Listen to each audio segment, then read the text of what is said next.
Well, welcome to the Generative Commons Living Lab final conference. We're very excited today because we've been working for about 3 years with all our partners to research the commons, to create tools for the commons, and to develop resources that we feel benefit the commons in Europe.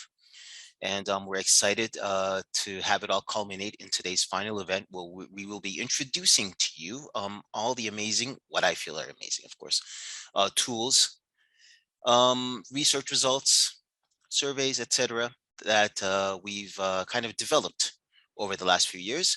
So without further ado, I guess I will pass it on right now to Antonio Vercellone, who is from the University of Turin, our project leader. Antonio, would you like to offer us a few words in regards to the project and what we've been up to? Yes, good morning, everyone, and thank you very much for being with us this morning. We are indeed very excited about presenting all the outputs of our project, and actually also a bit, sad because of the end of this project that will be being carried out together. Geco Living Lab, it is a project that has been going on for the last 3 years, which has involved several partners from all around Europe with different skills, architecture, communication, computer science, partners working directly in the fields of the commons, and many others. And our idea, it was actually twofold. On the one hand, to grasp and get a better understanding of the phenomenon of urban commons in Europe. Namely, we intend urban commons as those experiences in which people from the bottom up coordinate themselves and through cooperation manage to regenerate urban spaces, urban voice in innovative ways, able to put access and participation at the center of innovative model of governance in order to fulfill the right of the people and the communities and fight against, let's say, gentrification and a trend of regeneration of urban areas, which is quite exclusive and which could be somehow problematic.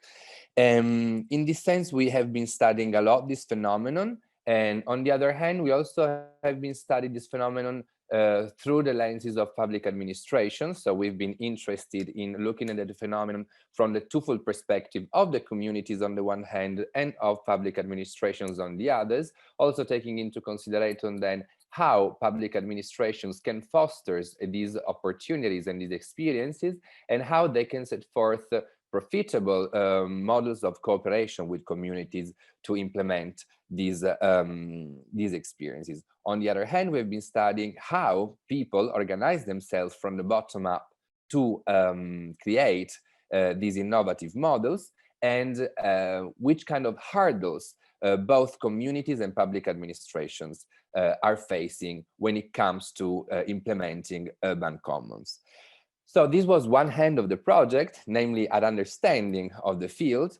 And the other part of the project was trying to create some outputs which could be useful to these experiences of urban commons and be useful for both commoners and public administrations who want to implement urban commons, with the idea that this is a phenomenon which is very much present in Europe, but on the other hand is very scattered. And so we wanted somehow to have a big picture, unify, create a network, understand the issues, and on the other hand also to provide some useful tools.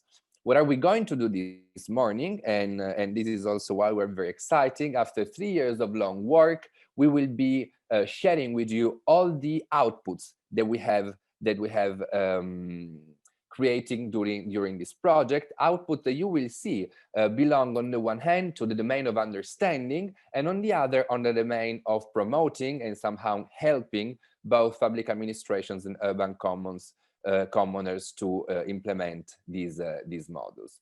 These outputs, I think, are very, I hope they could be useful, and we have a roundtables in which I would like to share with you possible doubts or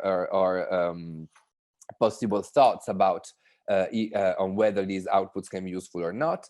They are different and several. We have the Toolbox. We have a museum of urban commons which has been implemented, a big survey which results have been presented a couple of years, 1 year ago approximately, and many other outputs such as the toolkits, which will be the last ones that will be presented, which are some tools which we will be able to provide to commons and public administration to implement these commons. With respect to this last point, the toolkits, we are also on the verge of publishing a book edited by Verena, Lenna, and Patrizia di Monte, which are members of the GECO team, a book which will be distributed and in which you can find all the work of all the consortium related to the toolkits.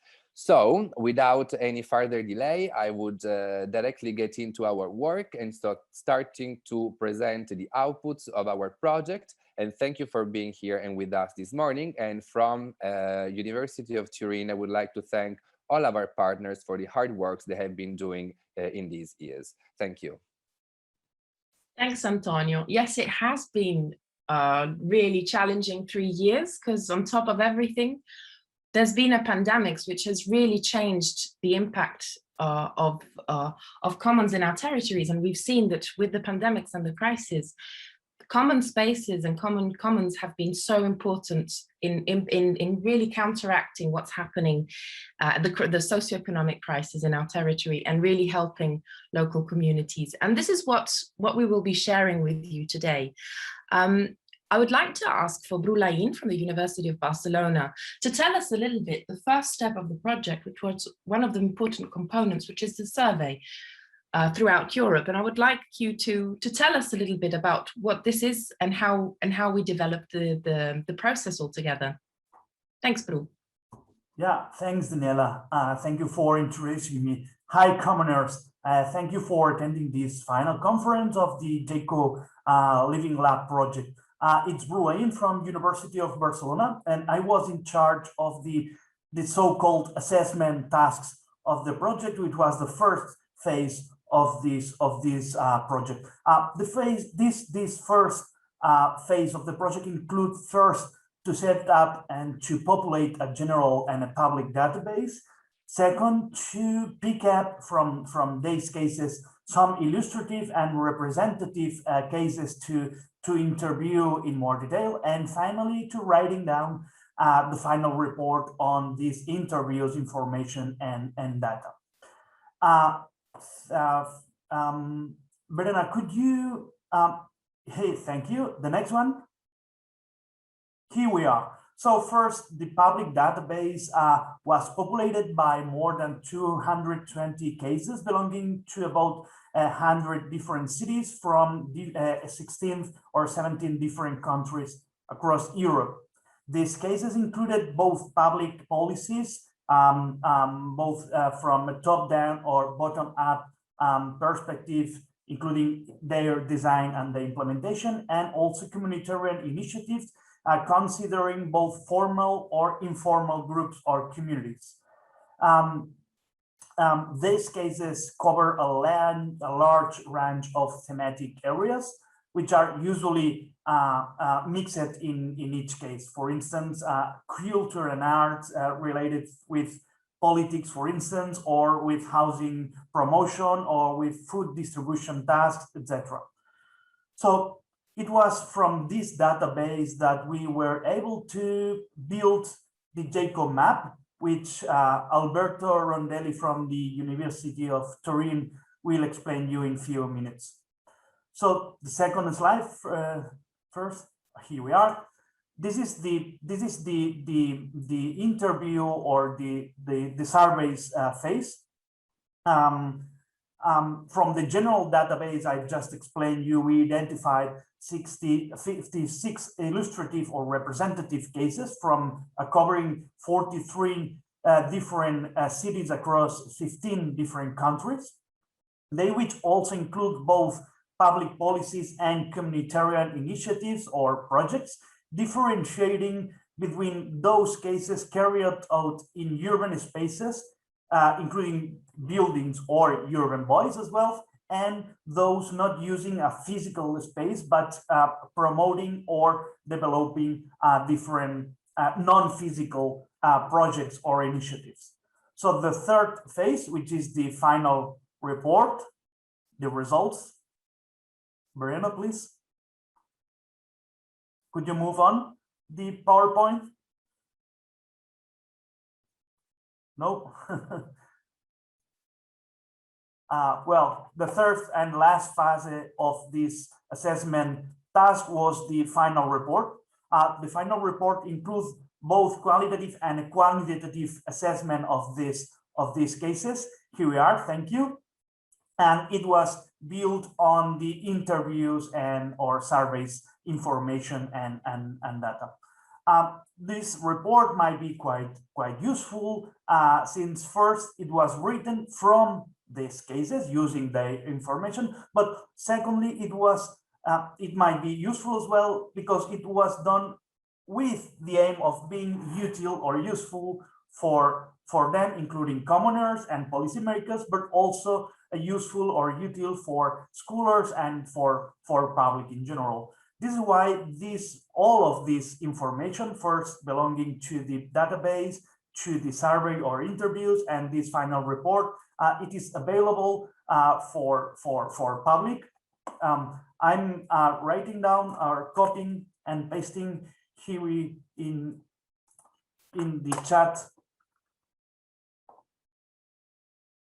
Okay, I'm copying here the links to this material to make them available for public, and it's all from me. Thank you for attending this conference, and thank you for Verena for your technical support.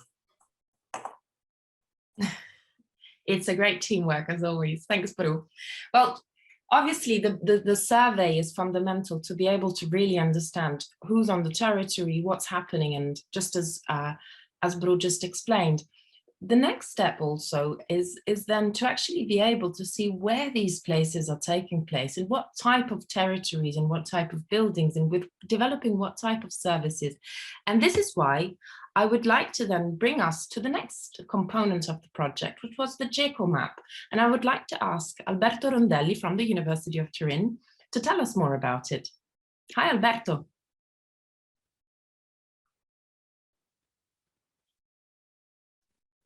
Your microphone, Alberto. Sorry. Hello, Daniela. Hello, everybody. Hello, good morning. Good morning. Thank you to be here. I'll be very, very quick on our job. Our goal was to set up and implement the GECO map, which is made upon First Life infrastructure. The map is reachable directly from the GECO website, and the user is redirected to it. First Life is a platform as a service made by the computer science department of Turin.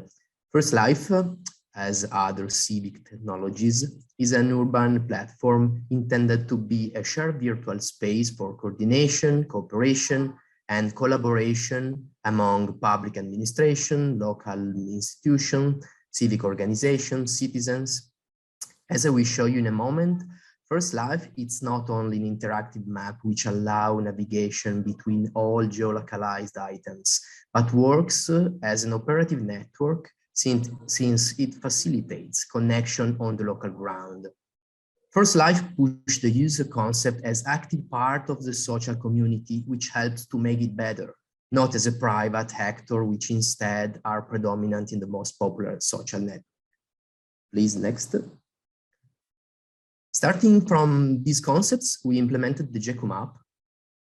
From the final database, with all necessary data, we imported all communities and public initiatives with its correct location and map in order to give visibility and allow them to share contents, promote events with their networks, and improve coordination among them. This instrument improves self-organization and collaboration within communities and urban commoners, and has the great power to make commoners able to interact directly with them, sharing, discussing, and boost ideas locally or even on an international level. I'm going to show you very briefly how GECO map looks like. Please, next. Well, This is the basic view the user have once landed on the GECO map. And as you can see on the right, all communities, public initiatives, and so on are displayed, and it is possible to navigate and interact with them and filter by their thematic areas. On the left are listed all the contents you see on the map with some detail in order to have an initial overview.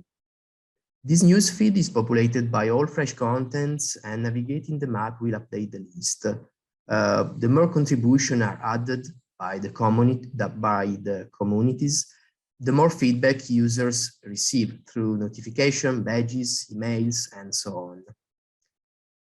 Please, next. Okay, here the example of a community detail. Once you click on it, in these panels, a user can find all information about this community, related contents, and all collaborative tools. And the community can enrich and admin the page, of course. We also implemented this panel, a GECO Toolbox panel, which is a bridge between the map and all toolboxes available for this particular community, showing a list of direct links to each tool instance in order to make commoners' job easier and effective. Thank you to everybody. Thanks, Alberto. So we invite everybody that is listening to us right now to go on the map and start looking at maybe, is your Commons initiative on the map? This is a first question, because if it's not, please tell us. And this is exactly the point. The map will continue after, and what we're looking for is having your input as well. We hope that you will be already able to find very useful information, maybe of other commoners initiatives that are taking place in your city, in your neighborhood, and maybe you can contribute and network with them. I would like to ask, the other component about this is, as we see, there is a connection between what is happening in real life and also digital instruments. There is a map, but there are also another number of online tools that were developed to support the commoners. And I would like to invite Sarah Armouch from the University of Newcastle to talk about it to us. Sarah, hi, good morning. Hi, good morning, everyone. Thank you, Daniella, for the introduction. So I'm going to be talking about the toolbox that we developed as part of the activities for GECO at Open Lab at Newcastle University. Next slide, please. And so next slide. So about the toolbox, just to let you know about it, what it includes, it actually has 6 fully functional tools. And before I explain a little bit about those tools, I just wanted to mention that it was quite challenging to get those different tools to work together under one platform, because they each had a coding language and because each one of them operated on a certain framework. But we did manage to get them all together on a common platform, and we documented the whole experience. We managed also to do some adjustments to the platforms themselves related to privacy, to storage, and to try to enhance the user experience when using those tools. And you will also find documentation about that. And we also gave some general recommendations for the open source community on how we can make those tools more functional and more friendly to use. So concerning the tools, we have 6 different tools, including Nextcloud, Mattermost, and CryptPad. Next slide, please. I'm going to explain now a bit about each of the tools so you get to know what you can do with those tools. All of them are open source, and you can use them on your own servers, or you can even go to the GECO Toolbox and use them from there. So concerning the tools for Nextcloud, it has different functionalities. There's Nextcloud Drive, which can be used. It's similar to Google Drive, but it's open source, where you can store your folders and your files and you can share them.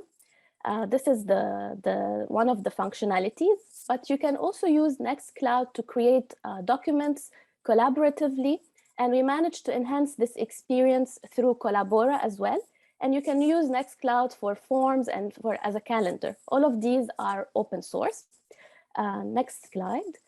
For the next tool, it's Mattermost. So Mattermost is an internal communication tool that you can use. It's quite similar to Slack or Microsoft Teams. You can use it to communicate internally with your team. You can have different channels, and it's very simple to use. And finally, there's CryptPad. So CryptPad, like the name implies, it's a way also to store, it has different functionalities. It's a way to securely store your folders and files. All of the content is encrypted, which means that service administrators cannot see the content. You can only see the content if you're logged in. And if you want to share this with any other person, they need to have a key to be able to access it. So it's highly secure. You can use it for storing documents, but you can also use it to create documents, polls, presentation. So it's also a very functional organizational tool. Next slide, please. All of those tools, you can find them on the geckotoolbox.io website. You will find like the tools themselves, so you can use them. And you will also find a lot of documentation on user guide, how to use them step by step. So any questions you may have, anything you would like to know more about, you can check them.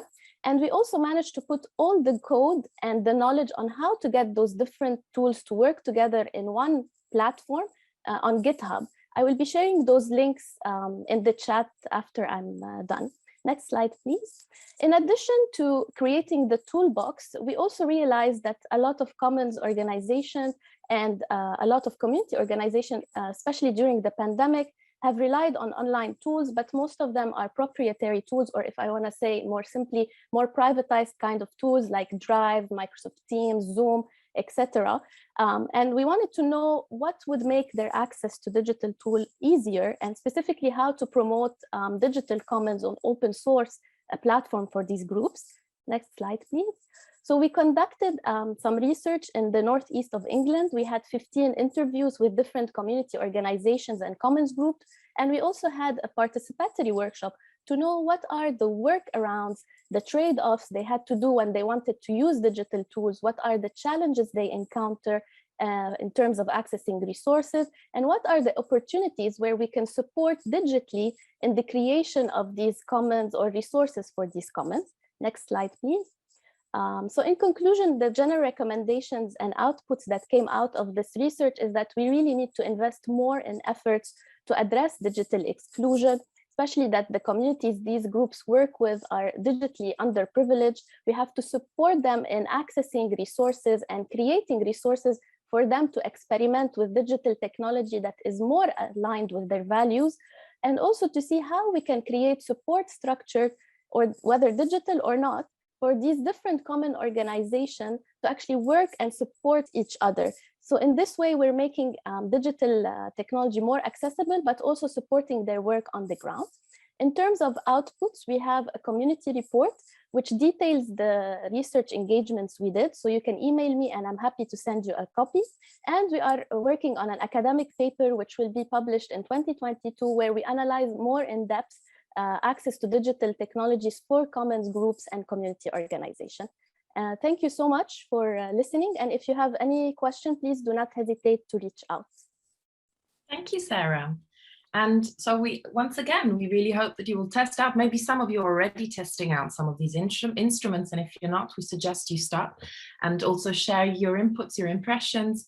How's it going? Because this is really trying to make sure that we make sure to make use also of digital commons also and to make sure that there is community ownership of data and so on. So there's whole loads of very important issues that we try to address within the JCO community.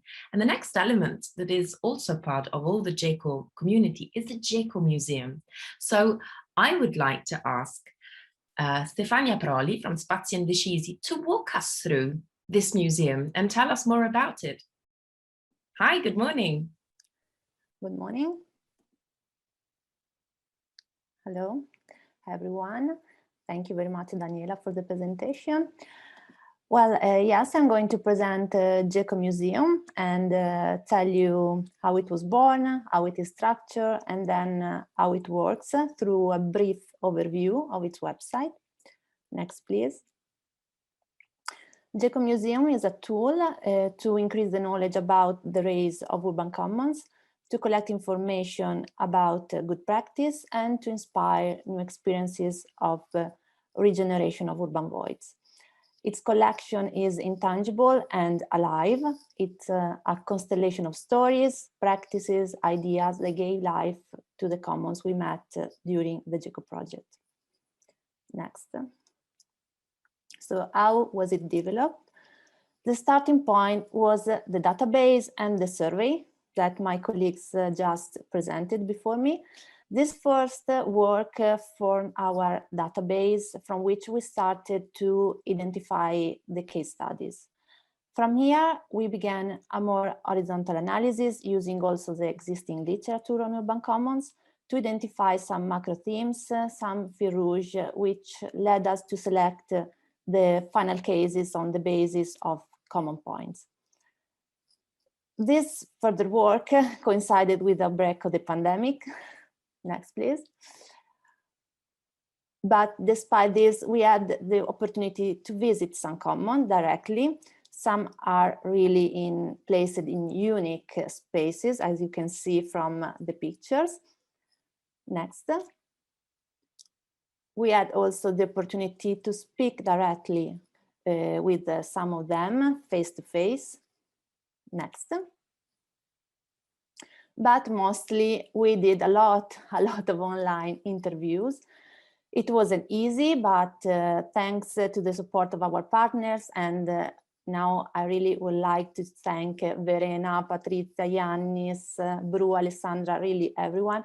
And thanks to the cooperation of our commons, which have been really nice to us, we managed to bring the work together. So next. So what is the structure of the museum? There are 25 commons in total from 8 nations, narrated through 3 thematic itineraries, our fil rouge, and 3 local focus. The focuses include commons who are located in a city or a country where the theme of the itinerary has been a distinctive feature. The first itinerary is called Reclaiming Community Spaces and is about commons who began as squatters and then became formally and legally recognized. The local focus is in Barcelona, which is a city with a long tradition of community management and with a quite important squatter movement since the 1980s. The second itinerary is called Building an Inclusive City, with the commons which play a role in making a city inclusive. The local focus is in Greece, where the austerity first and then the refugee crisis have prompted the birth of many solidarity practices. And the third itinerary is called From Industrial to Cultural Production and is about farmer production spaces that became multifunctional cultural centers. Here the focus is in Italy, where these initiatives spread during the last 10 years and recently formed a nationwide network. Next. So how does it work? The museum can be explored offline and online. The catalog is a more comprehensive and complete guide to not only learn about the different commons, but also to investigate some key topics through a guided reading. But the website is, especially right now, perhaps the easiest way to explore the museum. So let's have a brief look at the website. I want to remark that is a beta version. The full version will be available very soon, but we can have a look today. Okay, so this is the main page of our GECO Museum webpage. And you can find here general information on the museum. If we can scroll down, here there are the itineraries. And then if we go at the very bottom, I like to show you that here we are. There is a possibility to recommend an urban common through our GECO First Live platform that have been just presented. Because GECO is a generative museum, like the spaces it chronicles, and we wish that through the years it can grow in a collaborative way.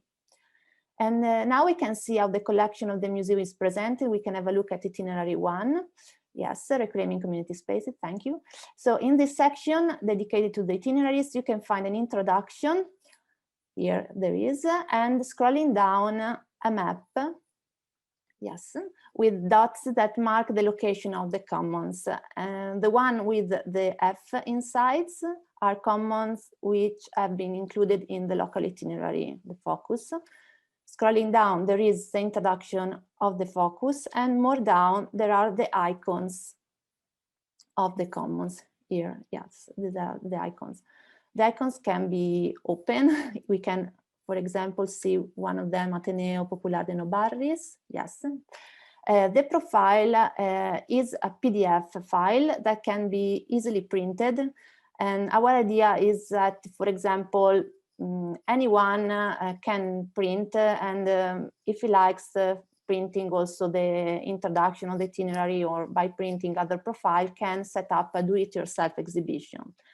The profiles highlight some relevant information to understand better the common, which are usually very complex experiences, and to better and easier compare each other's.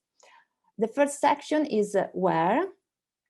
Then there is a section dedicated to the space in which they take place. The spaces are heterogeneous in size and use, from abandoned villages to old unused warehouses, but they are usually key elements around which the processes of commoning are activated. The section named What explains the activities they carry out. The section Who describes the actors involved in the commons, as you can see. And lastly, there are there is a section How, where we show how the common is economically sustained, what is its sustainability model, which we think it's very important to understand. And lastly, we have 3 open questions where commons explain their first steps. They tell us the genesis of the project and their secret tools, with the aims to motivate and inspire others. If we go back a little bit up, you can see a box, a square box, because in each common we have also included some curiosity here. In this profile, we tell about the communitarian management of Ateneo Popular de Nobarris, which is quite unique. And at the end of the profile, we also include some extra contents. There are this QR code, which can be open. In this case, are multimedia content, and so extra material. I think that's it. Thank you very much. Hope you like it. And very soon the museum will be open and available to everyone. Thank you. Perfect. Thank you for that wonderful presentation. Yeah, the museum, hopefully when it is launched, I'd advise everyone to go and have a visit. We were also happy as a Eutropian and Cooperative City magazine, of course, to support them with the outcomes of our research. And but there's also more that we've done as the Generative Commons project. Another set of outcomes are the tools and policy recommendations that we've developed. The tools cover topics such as governance, participation, temporary use. They're research-based, of course, and they provide initiatives with resources that are necessary to launch and maintain longevity. And of course, how would the commons or a discussion on the commons be complete without discussing the legal aspect of the commons? Antonio, would you like to walk us through an overview of the legal aspect of the commons? Yeah, sure. Thank you very much, Yilmaz. Yes, another very big part of the project was the implementation of the toolkits. We have implemented different toolkits: the legal one dedicated to temporary uses, one to governance, and one to participation, diversity, and inclusion.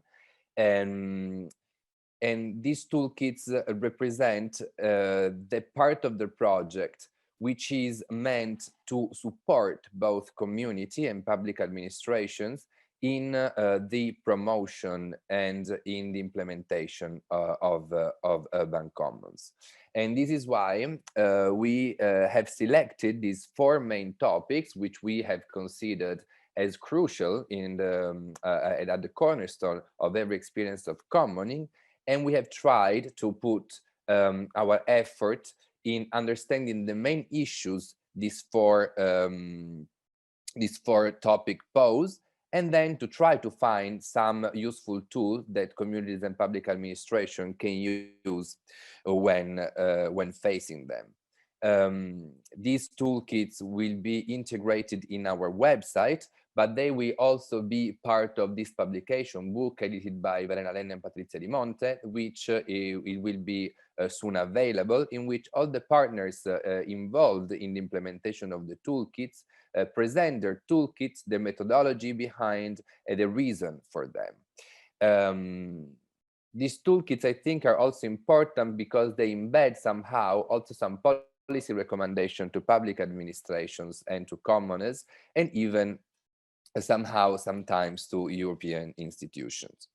The toolkit that the University of Turin was in charge of was the legal toolkit. We all know that regarding the commons, the law is traditionally considered as a crucial issue. And in fact, our research we have conducted during the project, and especially in the survey phase, has shown that it is the case. On the one hand, in fact, the management of urban commons requires, in the end, to submit to a model of governance, one or more good, and to organize around this the cooperation and management of a community, and therefore the stewardship of this good. And of course, it is a crucial institutional matter, and therefore it is a legal matter.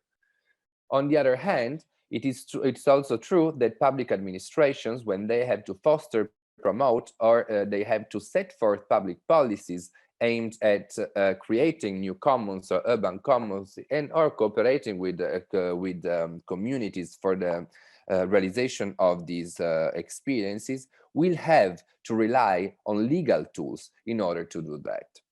And so we were not surprised to find out during our survey that, in fact, the legal hurdles were the main, or among the main issues that both communities and public administration were mentioning as problems that they were facing when organizing or implementing and promoting urban commons. For communities, the difficulty was basically twofold. So on the first hand, they had some hurdles in understanding how to implement the organizational point of their governance, which legal vest it should be given to the model of governance. What are the legal options at hand, and which are the differences among them? Also, which is model of stewardship should be used or proposed to the public counterparty for managing the space as a commons? All the issues were constantly bring about. Which institutions can rely on, and what is the difference between them? It's worth noting that for public administrations, what emerged, it was kind of symmetrically the opposite, or let's say the same, in the sense that public administration were wondering on how to select the manager of public goods or services after a process of co-design, how actually to grant the management of a urban commons without relying on a competitive selections, and which kind of legal tools a public administration can rely on in order to give a legal vest to the cooperation with communities for creating urban commons. So after we have studied these issues, we have decided to divide the legal toolkit into two different sub-tools, let's say. Each of one of these referred to one of the stakeholders it is meant to serve. One tool is more referred to and meant for communities, while the other more of to public administrations. The tool that we have elaborated for communities is basically a Q&A. A Q&A which has several questions and then a series of definitions and explanations of legal terms and institutions. And then the idea is that one of these, we have these entries and we have this definition, and those two cross-referenced can provide the answers to community. So, for example, there are several questions which are normally the questions that a community can ask when implementing a urban commons, like, for example, which model of governance could I pick to give a legal vest? And then we have several entries, like, for example, association, foundation, community land trust, collaboration pact, and all these entries are those that communities can go and check in order to deepen their knowledge on the possibilities at hand. On the other hand, for public administrations, we have elaborated a legal brief, namely an actual legal opinion in which all the issues, the main issues, legal issues that a public administration has to face when implementing an urban common are actually analyzed. Of course, in this sense, we have thought that for public administrations, we could give a more technical document. This is, of course, because we assume that in public administrations, we would have people able, also with also legal skills, to get into formal legal texts. And therefore, this is why, and also maybe in such a context, they would be much more needed to have a background or a more formally legal background to make decisions. And this could be one of those. Of course, the lenses through which we have implemented this legal opinion, this legal brief, are the ones of the European Union law. This is because the European Union law is applicable to all countries in the EU. And in this way, we are sure we can provide a sound legal opinion which is applicable to all public administrations around Europe. The legal toolkit is available as a toolkit itself, alone, on the website, but it is also integrated in the governance toolkit and in the temporary uses toolkit, because, of course, the legal issues are a core part of the issues of governance, and also, of course, the legal way to implement a temporary use is crucial also for this type of implementation of the commons. But on this, I think that Verena, Lenna, and Patrizia di Monte will deepen more the integration between our toolkits. Thank you very much. Thank you, Antonio. That was a wonderful presentation. Of course, these toolkits are all available, as Antonio said, on our website, generative-commons.eu. I would recommend you visit it and have a look at the various tools developed. Now, the experience of Esto no es un sola is also very interesting. Our partner, Patrizia di Monte, which you see, she's just popped up here. They've been activating temporary use buildings for quite a while, and they've garnered and gained knowledge on how to create temporary uses for abandoned buildings and places. The temporary use toolkit, which sort of puts together all the experience that they've managed to compile over the years, provides a methodology and the phases for the reactivation of empty buildings through temporary uses. So without further ado, I'll ask Patrizia to walk us through this toolkit. Hi, good morning, everybody. Thank you, Yilmaz, for the introduction. As already introduced by Antonio Vercellone from Torino, this toolkit is part of a set of tools, and we are focusing our tool on the reuse of abandoned buildings, since we were asked by the consortium to transform our experience in a learning process to enable other associations or public administration to follow the same itinerary. So everything it's raising from the idea that reusing abandoned buildings and reconstructing and renaturalizing instead of constructing and urbanizing is no longer just an option, but is a necessity. Go next. So what we are trying to promote through our experience, our projects and research, it's this in between, let's say, professional, between the superheroes and the citizens. So we believe that it's emerging a kind of city maker or place maker. And this is, let's say, the role in which we believe. And this is also based on the idea that with the constant crisis that we are experiencing, inventing the future of every day and addressing the future of citizens in the contemporary city is the only way to face uncertainty without changing our own identity. Next, please. So that's why we think that the main goal of our toolkit is to facilitate the creation of flexible and dynamic, flexible dynamics for both, as said already by Antonio, for public administration and citizens. And it will allow the activation of mechanisms to incorporate disused spaces into a new useful life cycle. So the question is, how can public institutions support the development and the growth of these innovative practices without compromising their great spontaneity? Next. And for this instance, we have taken the opportunity to bring from our experience and fusion with the transversal expertise of all of our partners, designing tools to enable both public administration and citizens. Next, please. So we have designed 3 tools. The first one, it's based on our experience and some of the best practices we have analyzed in the first part of the project. Next, please. Next.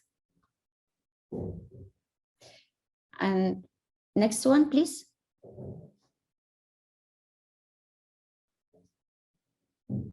Okay, so the first experience, as Yilmaz said, is based on the this experimental program settled in the city of Zaragoza, through which we transformed almost 60 abandoned places and vacant lands into temporary public spaces by engaging several citizens and associations.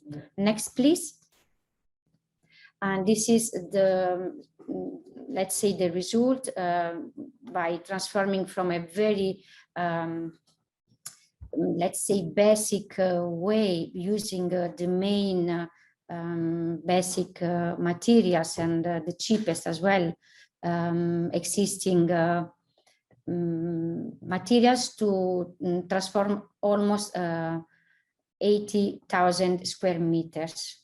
Next, please. This is one example, a pilot case. As you see, the initial status and then the final let's say project implemented by engaging citizens and always asking about their real needs. Only once we received their feedback, we were transforming the space, which was then managed by them. Next, please. So the question is, how did we make it? That's what we made for GECO. Let's say we transformed this methodology in 10 steps.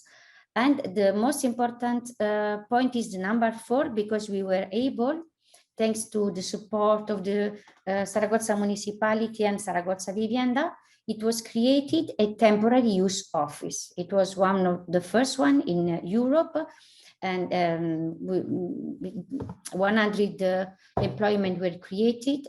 And the most important thing is the basis that this office has settled in Europe to let's say, encourage other administrations and most of all associations to follow the same itinerary.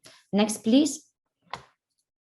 Another experience from us is the Oficina de Usos Temporales, temporary use office. Next, please. In which we mapped the 52 empty public buildings of the city of Zaragoza. We have elaborated some heritage data sheet. Next, please. And this is the methodology we have defined for GECO, identifying the 10 steps in which the most important was once more the creation within the Zaragoza municipality of a temporary use office. Next, please.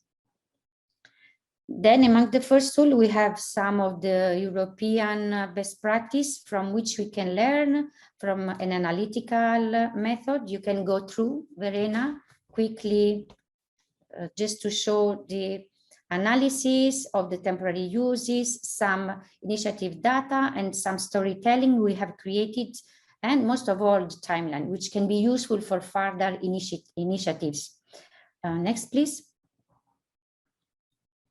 Okay, the second tool is more focused to public administrations. We were, let's say, talking to from one side to associations, from the other side to public administrations. It was defined in a methodological method through 6 steps. And from these 6 steps, we only, let's say, went in a deeper focus on the first one, which is the offer. Yes, we can go to the next, please. And yes, the first one was the offer, as I said, and we were analyzing in a deeper way among these 4 steps, the one related to the space, and within the space, the one related to the building. Next, please. And among the building indicators, we have elaborated this a viability index, which can be very useful for public administration and both for citizens. This is a kind of guide to have a general idea when you want to reuse an empty buildings, to know which elements you have to check, okay, from the very basic accessible spaces and for example, the heritage catalog, and then the investment. Okay, next, please. The third tool is the proposal as a, let's say, public policy. We want to offer to European administrations to create temporary use office to manage all the necessary procedures and facilitate the creation of flexible dynamics between public administration and citizens to allow the activation of mechanisms to incorporate this used building into a new useful life cycle. Next, please. So after all this learning process that we are offering to through the GECO research program, we are focused on the future of new citizens. This is what we can what we want to underline. Okay, we are bring these tools to enable future citizens to let's say dream about a new possible future. So how can we make the same? They could ask. Next, please.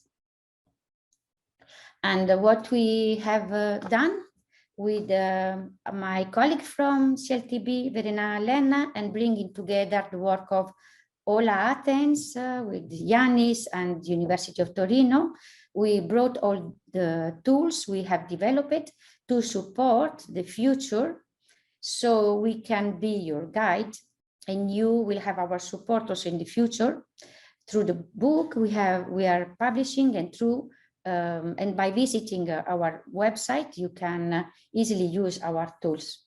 Next, please. And finally, we just want to thank the consortium and all the partners, especially the University of Torino, for inviting us once more. Thank you, Patrizia.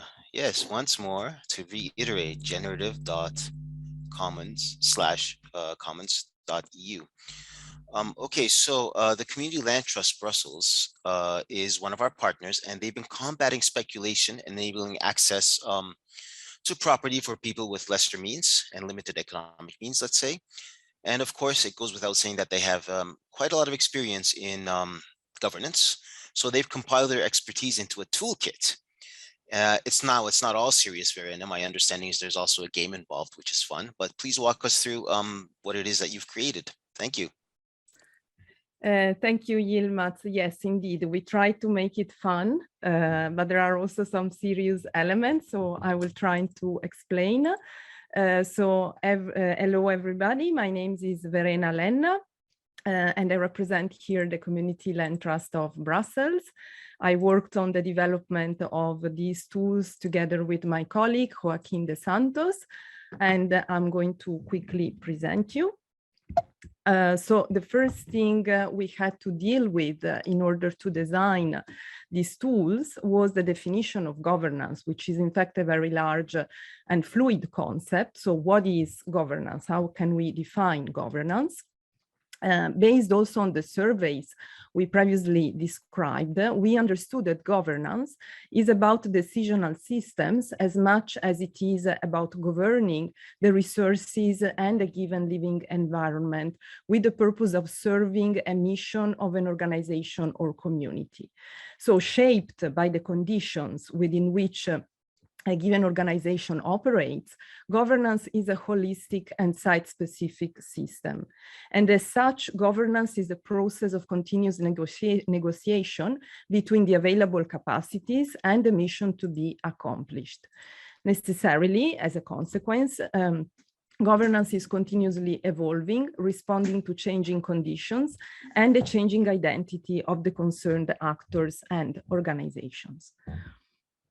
We therefore realized that to support the commons in designing their governance systems, the approach could not be the one of providing ready-made models or decisional systems, but doing something else. Our purpose in conceiving the toolkit has been rather to design the processes that could lead collectives to investigate their conditions, assess their capacities, envision their future, and learn about the most appropriate choices in terms of legal and governance structures. We identified the three main needs and unsolved the issues of the collectives and commons initiatives concerning governance. The first one is maintaining the alignment with their mission and values while redefining their future and preparing for growth. The second one is learning about their rights and responsibilities and exploring and assessing the most appropriate forms of governance. And the third one is dealing with space and with the unavoidable impact space has on the governance matters. We therefore developed three tools, a coaching system called Mirroring, a role-playing game called Commons and Dragons, and an architectural modeling methodology called Space Matters. So mirroring is a coaching process, allowing collectives to take the time to reflect on their values, capacities, and purposes as a starting point for defining an effective and sustainable development strategy and the required system of governance. Coaching is based on the assumption that the person or organization being coached has the answer and the capacity to address their challenges and issues. The coach is somebody who, by asking the right questions, allows an organization to create a different perspective, to become aware of their potential and to take action towards the desired goals. The process consists of 4 steps. The first step is envisioning a desirable future for the collective in the short, medium, and long run. The second is the assessment of the capacities required to realize such a future. The third is the design of an actionable plan, making possible the achievement of the desired goals. And the fourth is the identification of an accountability system, giving the possibility to check on the actual progress and results of the envisioned strategy. So what I'm showing here is in fact the result of testing this tool with one of our collectives, one of the GECO collectives, Communitism. The second tool we developed, Commons and Dragons, uses the logic of role-playing games. Commons and Dragons allows players to simulate commoning situations, to configure and test forms of governance, regulations, laws, and legal structure. And this will enable participants to make informed assessments and choices in their actual practices. This tool is inspired by the famous Dungeons and Dragons. The distinctive characteristic of Commons and Dragons is the possibility, which is in the hands of the players, to refer to real situations in terms of setting, objectives, and actors involved. The aim of the game is not to win, but to explore possibilities and solutions. The role-playing formula was also chosen because of the opportunity it offers to avoid competitive logic in favor of playfulness and collaboration. In addition, intending to use the game as a tool for evaluation and study, Commons and Dragons allows to learn about and explore existing regulation and legislative instruments specific to the juridical context in which commoners are playing. It will be up to the game master to prepare the necessary materials to deepen the contents that will emerge during the session. And it is in this perspective that we thought about the collaboration with the University of Torino, and for this reason, Commons and Dragons works together with the legal toolkit. The third tool, Space Matters, is a tool allowing to design the governance system of a commons-oriented initiative when this is strictly related to the spatial characteristic of a shared asset, built or non-built. Let's say that any time an organization or a practice of commoning is affected by the morphology of a given site or building, this tool will allow to take this factor into account and therefore will allow to better define functions, ownership systems, forms of accessibility, financial sustainability, and uses. Space Matters can be used both by single collectives and by multi-partner initiatives. In the second case, it will allow discussing not only uses and accessibility, but also ownership and financial capacities, which in the case of plural configuration of ownership tend to be more complex and complicated. Space Matters makes use of tools typically used by architects and designers, such as architectural drawings and models. However, the concept at the core of Space Matters is that these should not be seen as exclusive devices only for experts, but rather they should be appropriated by everyone needing to improve their awareness of space and spatial implication on governance systems. For this reason, the tool is presented and made accessible on the website as a Do-It instruction booklet inspired by the Do-It project of the curator Hans-Ulrich Obrist and by the instruction works of many artists in the past, as Yoko Ono, just to mention one of them. Space Matters, therefore, provides a step-by-step instruction for setting the process of designing the governance systems while relating to a given space, from the realization of the architectural model to the facilitation of the process. So finally, the latest challenge, let's say, we had in realizing these tools was the translation from the process to the tools, to making the processes that I just mentioned and introduced accessible and replicable by everybody. We translating them into sets of instructions that allow anybody without any specific expertise to use them and to obtain meaningful results. And these tools are all, as you know, made accessible on our new website that has been recently reshaped for this purpose. And this is the interface that you will find to introduce the different toolkits. Thank you, everybody. Thank you, Verena. It was lots of fun, of course, developing that visual that translated the Generative Commons tools into something that's comprehensible. And yeah, But now we're moving on to another toolkit. Thanks, Verena. This is the participation toolkit. It was developed by our partner, Open Lab Athens, based on a bottom-up research that tried to bring people actively involved in citizen communities to the foreground. I would like to invite Ioannis to provide us with some more information on this toolkit. Hello, everyone. Thank you, Yilmaz, for the nice introduction. So we at Open Lab Athens had to work on the participation model, meaning that we had to think on participation and inclusion, and how can we work with these meanings in order to include people that are not traditionally included or represented in commons initiatives or in public administrations. Next, please.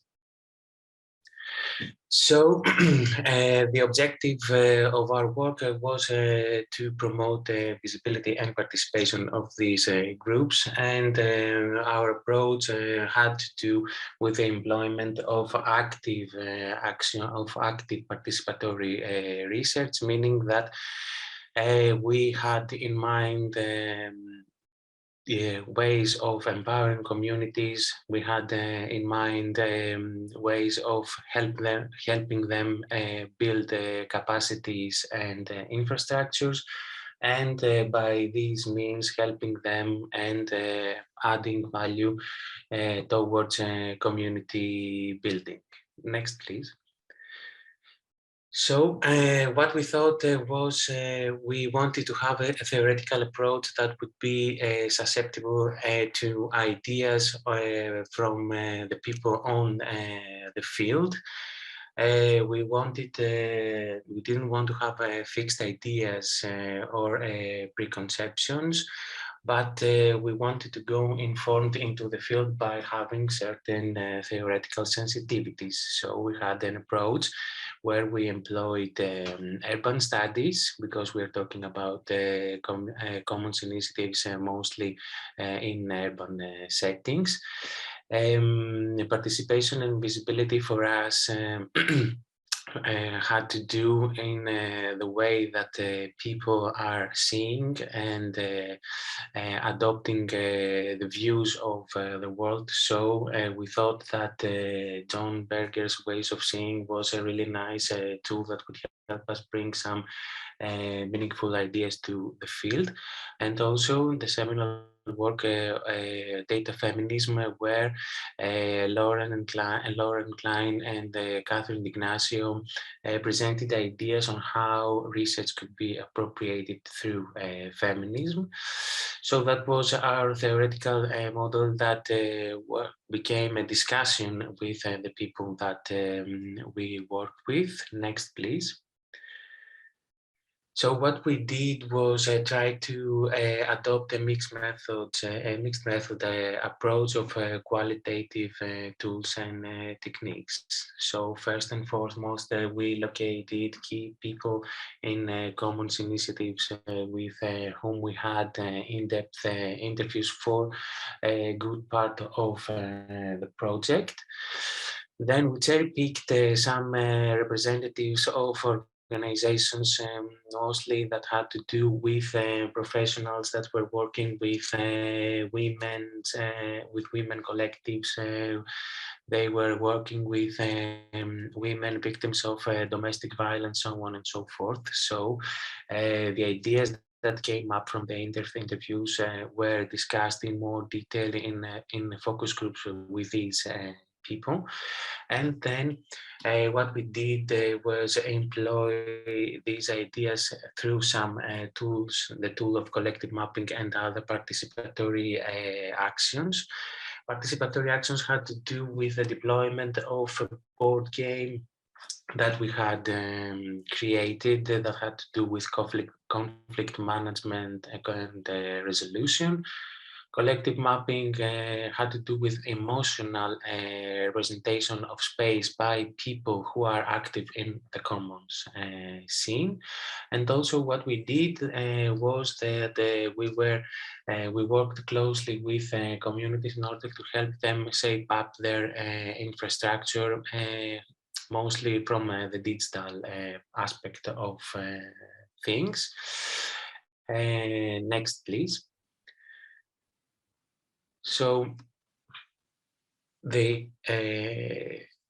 what we finally the model finally came to shape. So the theoretical approach and the empirical reflections of it resulted in some initial concepts that we think that either commons communities or public administrations should take into considerations when we're talking about participation and increased visibility. One of them is empathy, meaning that we have to care for other people, we have to try to get into their shoes. And the next one has to do with being inclusive. Third one has to do with employing a feminist thought, which gives us several tools in order to read and recognize potential problems and solutions. And the last one is the underlying aspect of all is patriarchy, but we should be critical on that in order to open up new ways of participation to groups of people non-traditionally represented. Next, please. So the aspect, the participatory model has gave us some aspects that came up from the data that we had collected that were more specific. So what helps visibility and participation is infrastructure, where people have material things to work with, can do it in a better way. Recognition of their work is very essential, as the use of language, how we speak to each other is very crucial, how we pronounce, how we present people is very crucial. The aspects of caring are also very important, and the locality, meaning where the commons community or the public initiative is located, plays a very important role in the increasing or the increase of participation and visibility. And also horizontality, meaning that the decision making should be horizontal and open to everyone. Also, we have we couldn't leave out the very exceptional case of COVID-19 pandemic, which no one had in mind before it happened.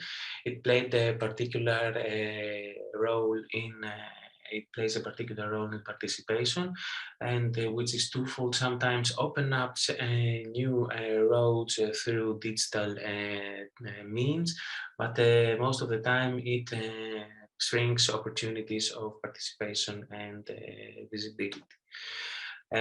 Finally, I want to add that this model is, we think that this model is better implemented through the tools of participation that you can see at our site, which is a methodology on how to create your own board game in order to tackle everyday problems. How to, and the second one is the collective methodology on collective emotional mapping and how to create special representations of emotions. And the final is a list of digital tools that somehow fills the gap and supplements our Gecko toolbox with other ideas that commons communities can work with. Thank you everyone for listening. Thank you, Ioannis. Wow, that's been a very interesting.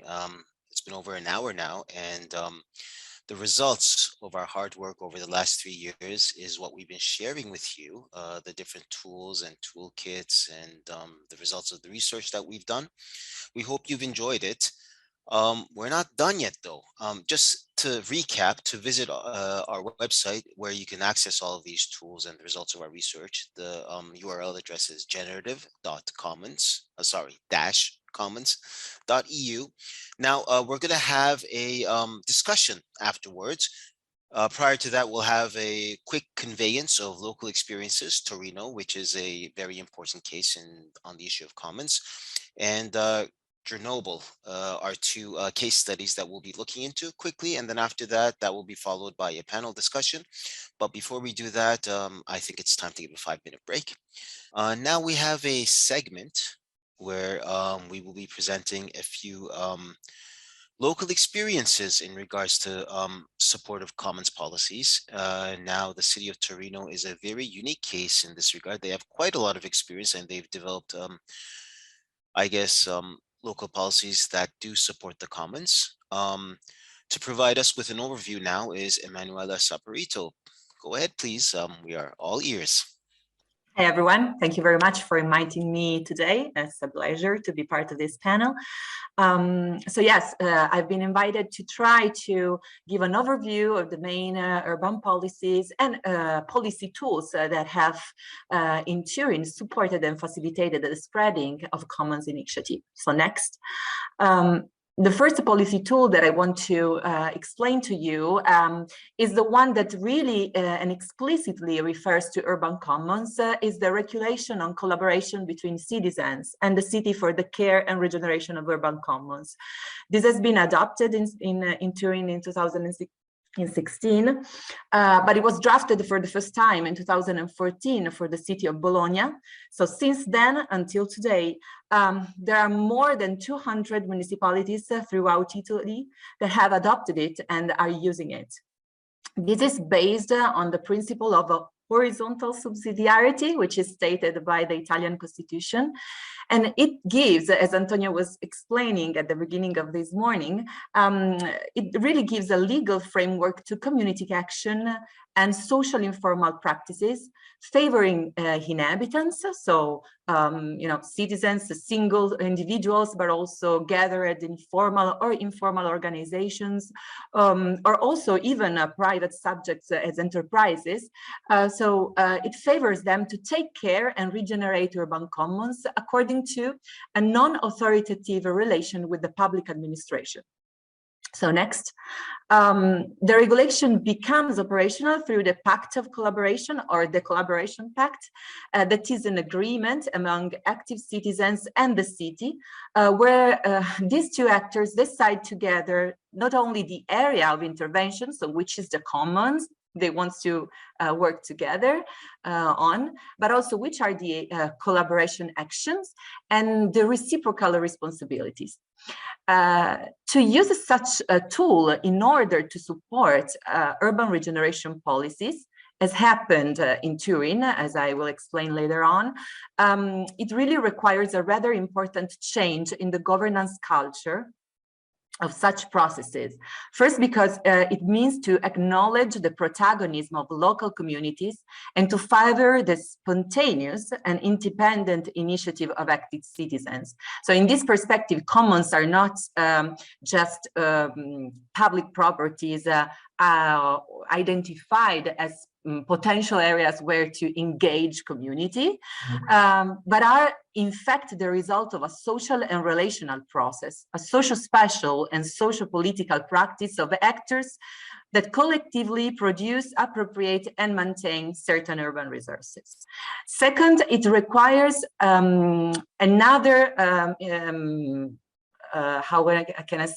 another way of interactive with citizens as being the public administration. We were talking about not being authoritarian, so it means equality, have an equal status in the management of the commons. And third, because it implies to facilitate joint action between citizens and public administration. This is very different from a traditional approach to participation, which were more focused on co-decision taking decision together, or co-design solution, co-plan together. So it's a step forward. Next. So Turin is a city that has a long history. You can change the slide, please. Thank you.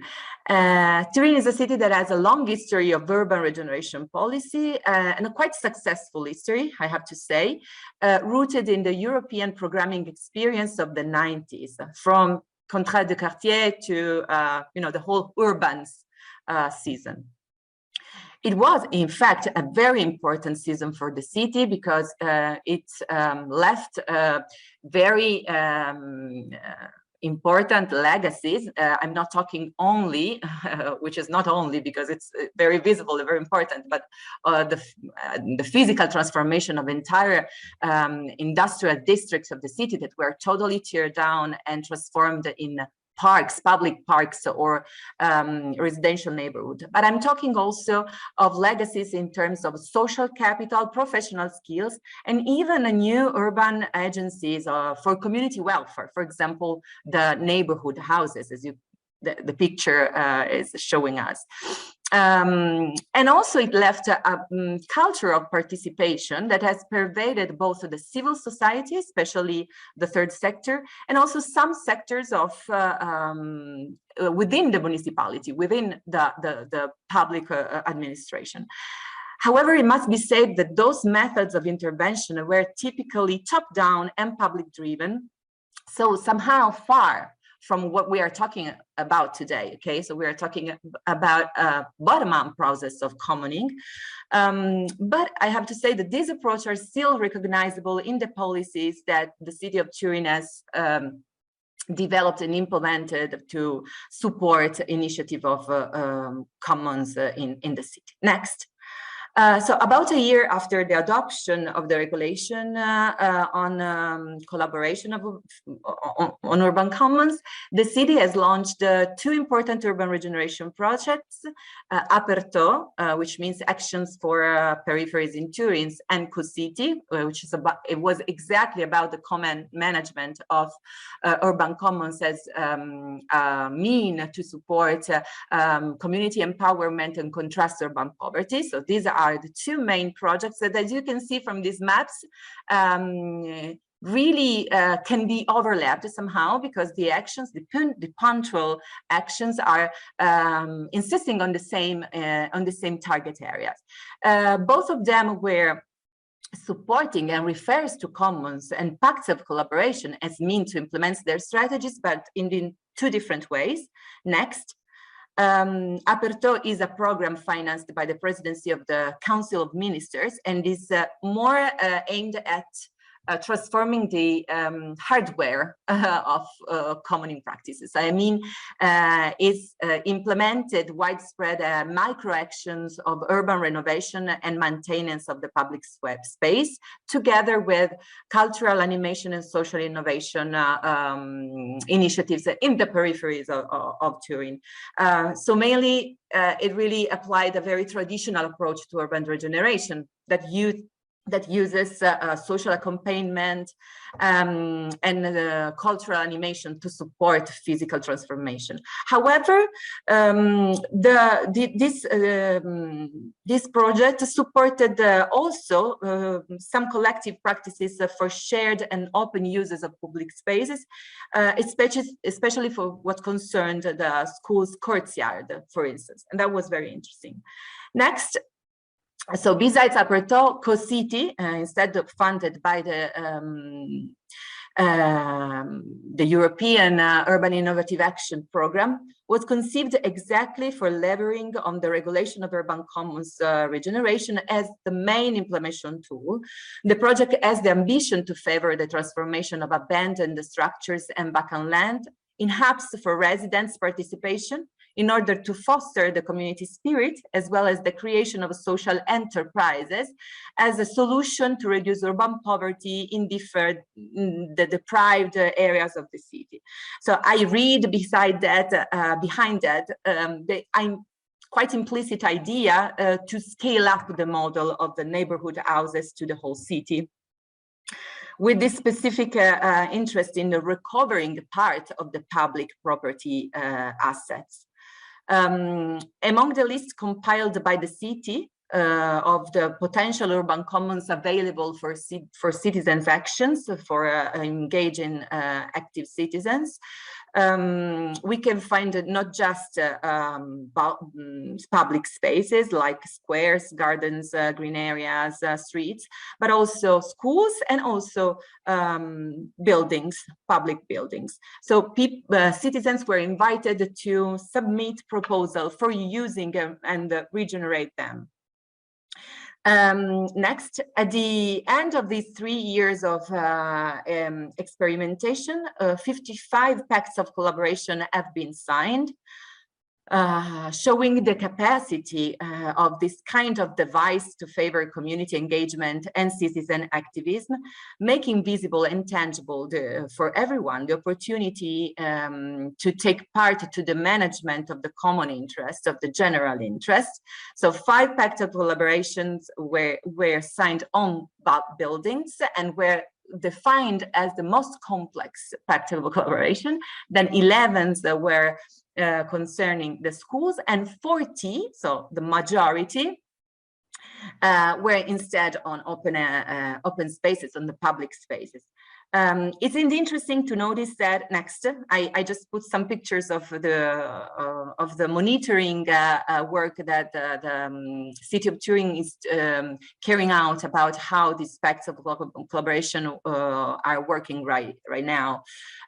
So it's very interesting to notice that even if most of the pacts signed were concerned to the co-management and care next of green areas and public space, playgrounds, with a high number of participants. However, the biggest part of the public resources, so the money, next, were inverted in the renovation of 4 public buildings. Actually, about them, the reuse project is somehow clear and going on in 2 of them. Okay, whereas the whole experience of co-managing and make livable underused and abandoned public spaces is instead most successful somehow and working better, involving the majority of inhabitants right now. So next. So there is, in my opinion, I think, a potential misunderstanding in the way in which the regulation has been implemented until now, that the construction of a common good, a certain misunderstanding of what the construction of a common good represents through an urban regeneration policy compared to the redevelopment of a public real estate that can be available to a project for social purposes. Okay, so next, I put here some pictures of the places we are talking about. Next.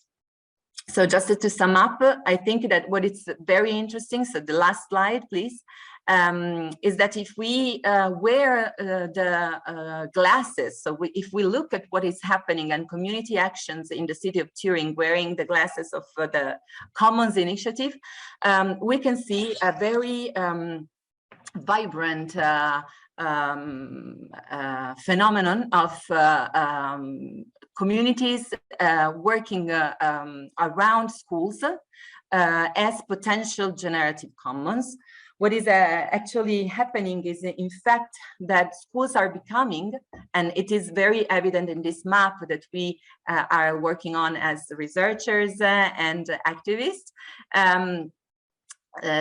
So it's very interesting to notice that schools are becoming, in fact, hubs of community participations and are contributing actively to urban regeneration actions, taking care also of the space, urban space, which is just out of the boundaries and fences of the schools, and are also opening their activities and opening their spaces to the territory, the surrounding, the neighborhood where they are in, performing somehow as potential community centers in some way. So I think this is a phenomenon that we can observe, and maybe it can be potentially an object of urban policies in the future in Turin, and we hope so.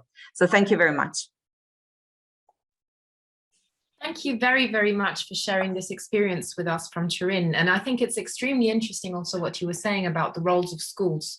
Once again, we're talking about the roles of commons. Also, we've experienced unexpectedly throughout the project how we would somehow monitor and look into how the commons have been also responding in the pandemics, and the schools have been very fundamental hubs, struggling very much because they have been one of the spaces that have been struggling the most in keeping up their activities. And after Turin, I would like us to move over to Grenoble, where I would like to ask for Javier Perrin from the Grenoble municipality to tell us about what commons means and the co-administrative, to co-administrate the city has meant in the last years in the city of Grenoble. Hello, Javier. Hello, thank you, Daniela. Good morning. Good morning to everybody. So I made my presentation now, and I want to apologize. Next, please.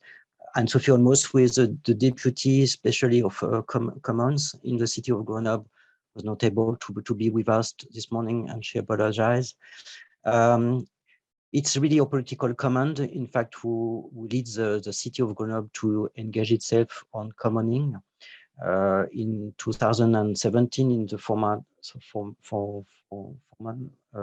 mandate, she asked the administrations to be much more involved about commoning, and she wrote a command letter to the administrations to work on it, and we wrote some of the comments she made, but she would like really to accompany all the practices of commoning inside the city and outside the city to communicate more and dialogue with commoners on the ground in the territory, and to organize every kind of valuation and promotion and support to these citizens' bottom-up initiatives. Next.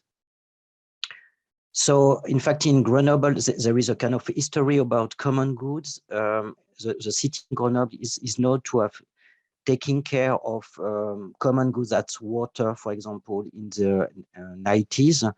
There was a collapse of water with privatizations, and the city is very known for having taking care of common goods as energy, etc. But there is now a kind of common urban commons attention of care since 10 years. There is a creation of a special service in the city whose name is Public Space and Citizenship Service. And some initiatives have been developed by this service, such as public common partnerships. It's very close to what we heard about pacts of collaborations in Bologna of Torino. I will say more things about it. There is also a mission about commons, and I am part of this mission. I am the only technician on it, which has been created 4 years ago.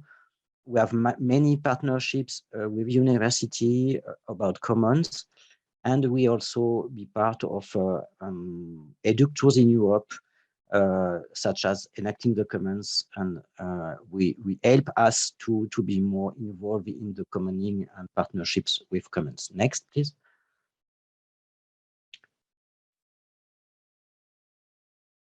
So this is kind of illustrations of the ways the city were involved on common goods. We can go further. Please, next. So if we want to summarize, in fact, the big lines and the objectives in the commoning or the commons policy in the city, is really to take care of the city by helping people to be more involved, protecting the commons and the common goods, reconnecting with with citizens and the territory, with basic, in fact, things such as doing things together, building, gardening, and not only participations such as a political goal, but really do something, co-produce, co-administrate, and co-construct things with people. And the deputy, Anne-Sophie Olmos, will be here. She will say that the contribution and the cooperations are really the main ideas through this policy. Next, please. We are not alone, in fact, in this trend, because Grenoble has a feeling to be part of a trend inside the municipalist movement. So many connections have to be done with, for example, Barcelona or other cities in Europe on the municipalist ground, but also we are not alone in France. For example, Brest in Brittany, or Lille, or also Paris, or some other cities are really involved now in this kind of public partnerships with commons. And also we have, and we will say thank you to Italy and Belgium in the forthcoming slides, but we also are very glad to have met the experience in Bologna, Turin, or Brussels. Next, please.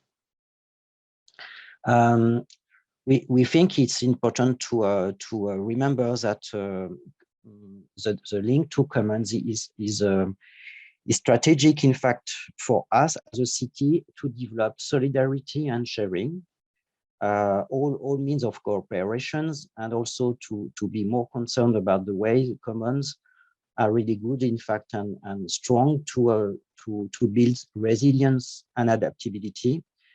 We saw, of course, that with the sanitary crisis, where now it's near clear for everybody that commoners can help to take care about people and the city. It's also for us really a laboratory for democracy and horizontality. In this slide, there are some sounds with a very known professor in France named Benjamin Coria, and we don't put the sound, but is really emphasizing the horizontality of the commoning process. And for us, it's very important, and it's not always easy for a city to understand that. We have not the article in the constitution as you in Italy to have horizontality. And it's also a great commoning is also for us a really important for territorial anchorage, creativity, innovation, and also maybe a way to rebuild the public services for the forthcoming years. Next. It's important, in fact, for us to add a fourth criteria in the way we try to make a map of commons. It's always a question of community, of rules, and a resource. But for us, it's very important to add the fourth criteria, which is inclusion and accessibility. Next. We work with some scholars in France, and I want to thank Geneviève Fontaine, for example, who finished a thesis on commoning and capabilities, and will help us really to organize this mapping of commoning on the city. Next. Next, please. So we organize a kind of mapping of commonings, and we work a lot with universities in Grenoble, with some students, trainees, and also during the schools. And so we push also the common matter to be part of the scholarship in political science. So next, I will show you some kind of tools we do. So for example, this kind of representations. Some kind of sheets, in fact, with some comments. So the students were going on the field and meet commoners and try, as you did it with the GECO program, to map, to formalize the criteria. So we can go further, please. For example, on local money, on solidarity. Next, please. So the students and the trainees made a lot of mappings to make the common movement more known in the administrations, but also in the associations field, because it's not always known that informal associations or movements can be really identified. Next, please. We focus on certain matters, for example, the food. Next. We made a special work on the food and commoning with political science students, and they make a lot of propositions to understand the way the different formal and informal movements were very much involved in the food process and alimentation. Next. All this work was also only possible with the network of commoners in Europe and France, and I want to thank you, of course, GECO, and also Politecnico and the partners in Bologna or Torino, but also the CLT in Brussels. Next. All these regards and examples in Europe help us, in fact, in Grenoble to put emphasis on the public spaces. And for example, the creation of this specific administrations and technician service whose name is Public Space and Citizenship develop a lot of partnerships, as you said in Italy, cooperation pacts. We can go next. And we'll call that in France, in Grenoble, les chantiers ouverts au public. I don't really know how to translate, but it's a kind of workshops with open workshops with citizens. It's really bottom up. The initiatives was created at the initiatives at citizens, and the city built the process, in fact, to answer that.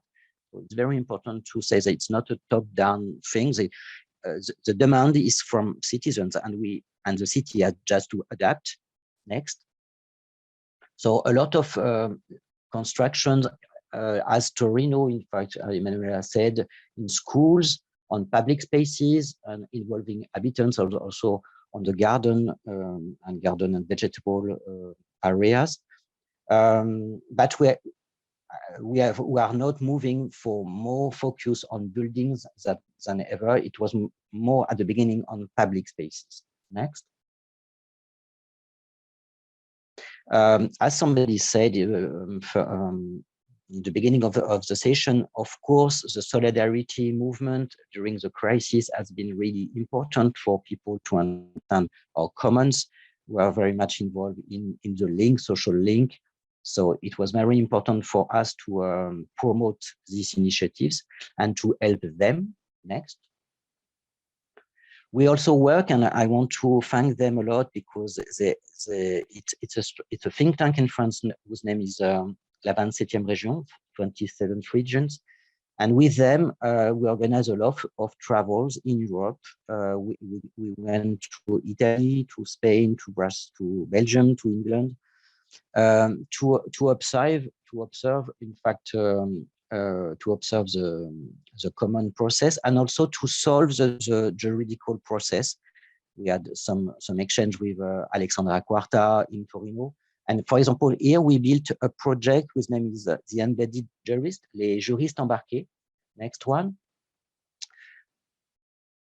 This jurist approach helped really us as a city to be more involved in the way to solve the difficulties we had to help commoners, and we wanted the commons to be helped also. So we built this program. Next, I have 2 minutes, so I will go.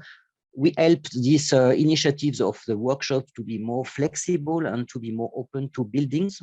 For example, next.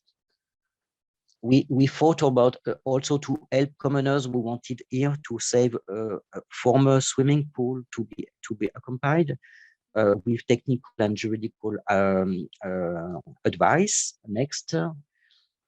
We try also to help all social issues very much more difficult. In fact, with people in difficulty, we want to be helped in social political aspects, and it was very difficult on these legal matters. In fact, to go further, but it was really a subject, and it's still a subject for us. Next one.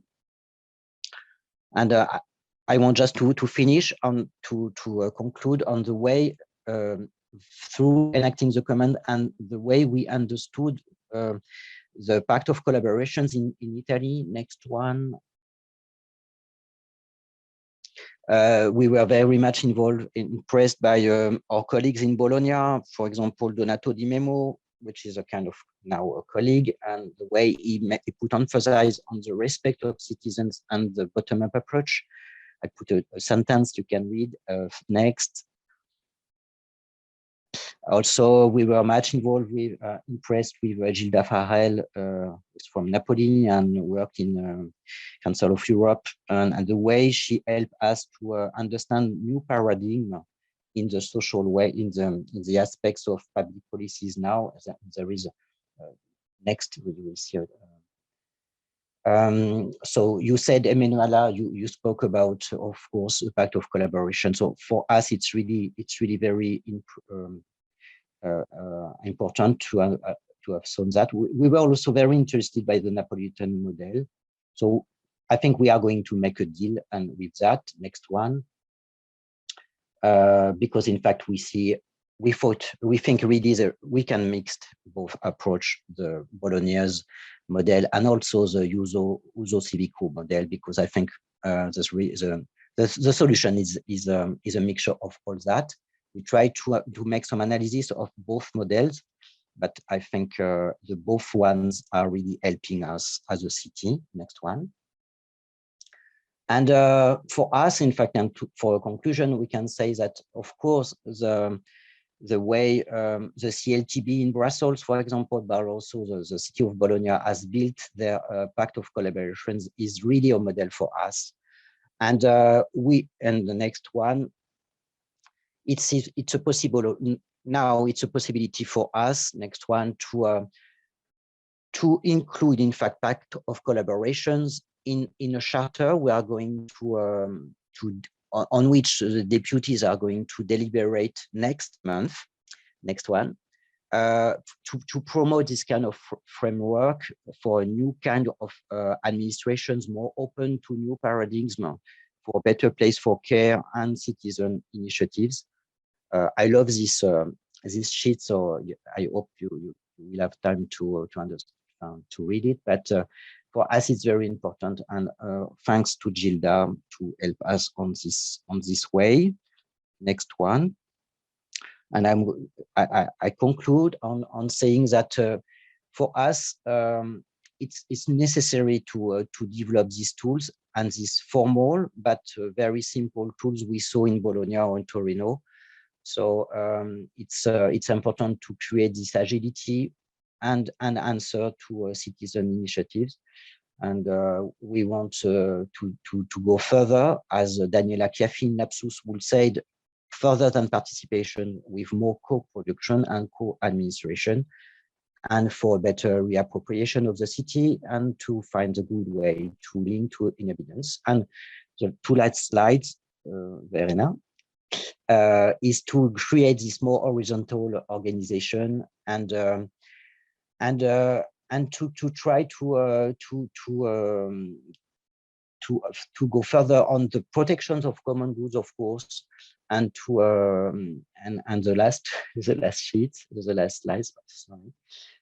We try to put forward, in fact, the new principles of this horizontality and inclusion, and the main values we want and principles we want to promote through this charter. So it's a kind of scoop you have on Facebook and GECO program, because it's not yet published, but it will be the discussions. We want to promote this cooperation, this accessibility, and real support for initiatives on the ground, and a real valuation of citizen expertise. And we know it's not always easy, and we spoke to Torino technicians about that, and the way sometimes we have to share expertise between the technicians and the citizens. And it's a great work to do, but we are prepared for that. And next and last slide, we want of course to continue to simplify the legal aspects, because we know it's always a problem, but it's not only a problem. We have to go further than this bureaucratical or sometimes formal problems, because it's not so much a problem. Sometimes we have just to go further. And we have to develop and promote, of course, these cooperative administrations and respect of contributions. And of course, because it's not only a question of partnerships between the and the commons, also to let some commoners to be free and to be and to develop what they want to do on the territory. Thank you very much, and open to your questions.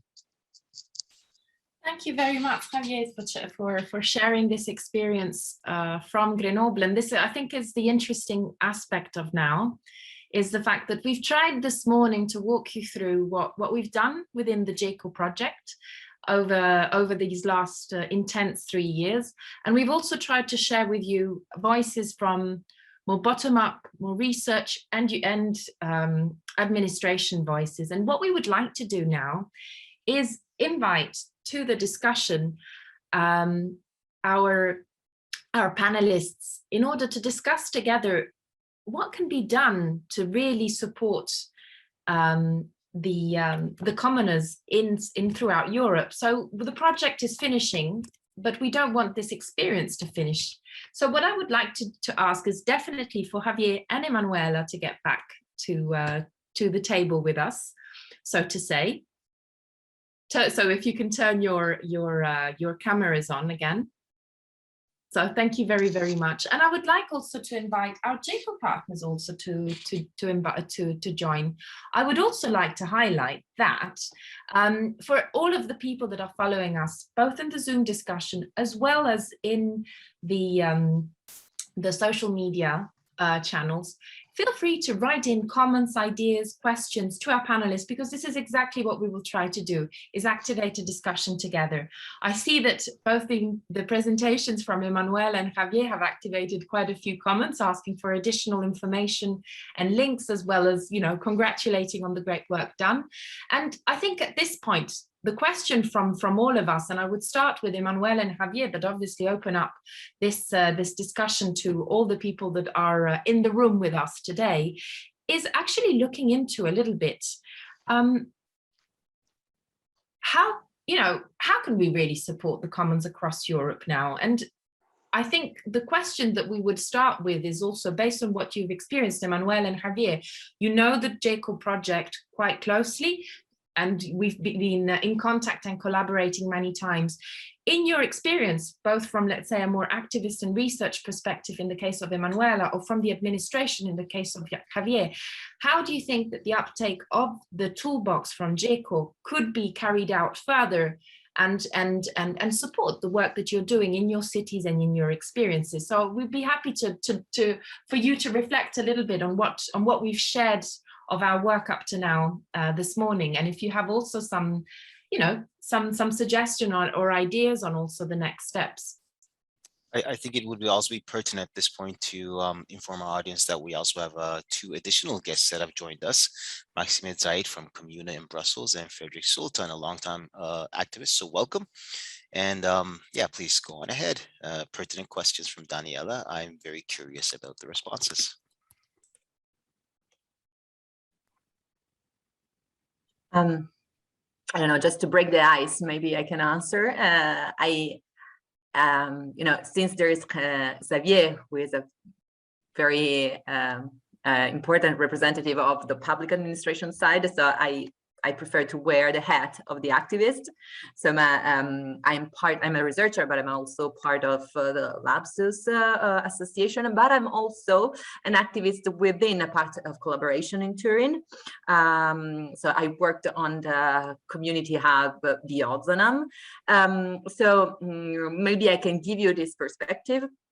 For what it concerned the incredible work that you have been done as the JECO group. I think it's everything that you have been doing is very interesting for us as activists.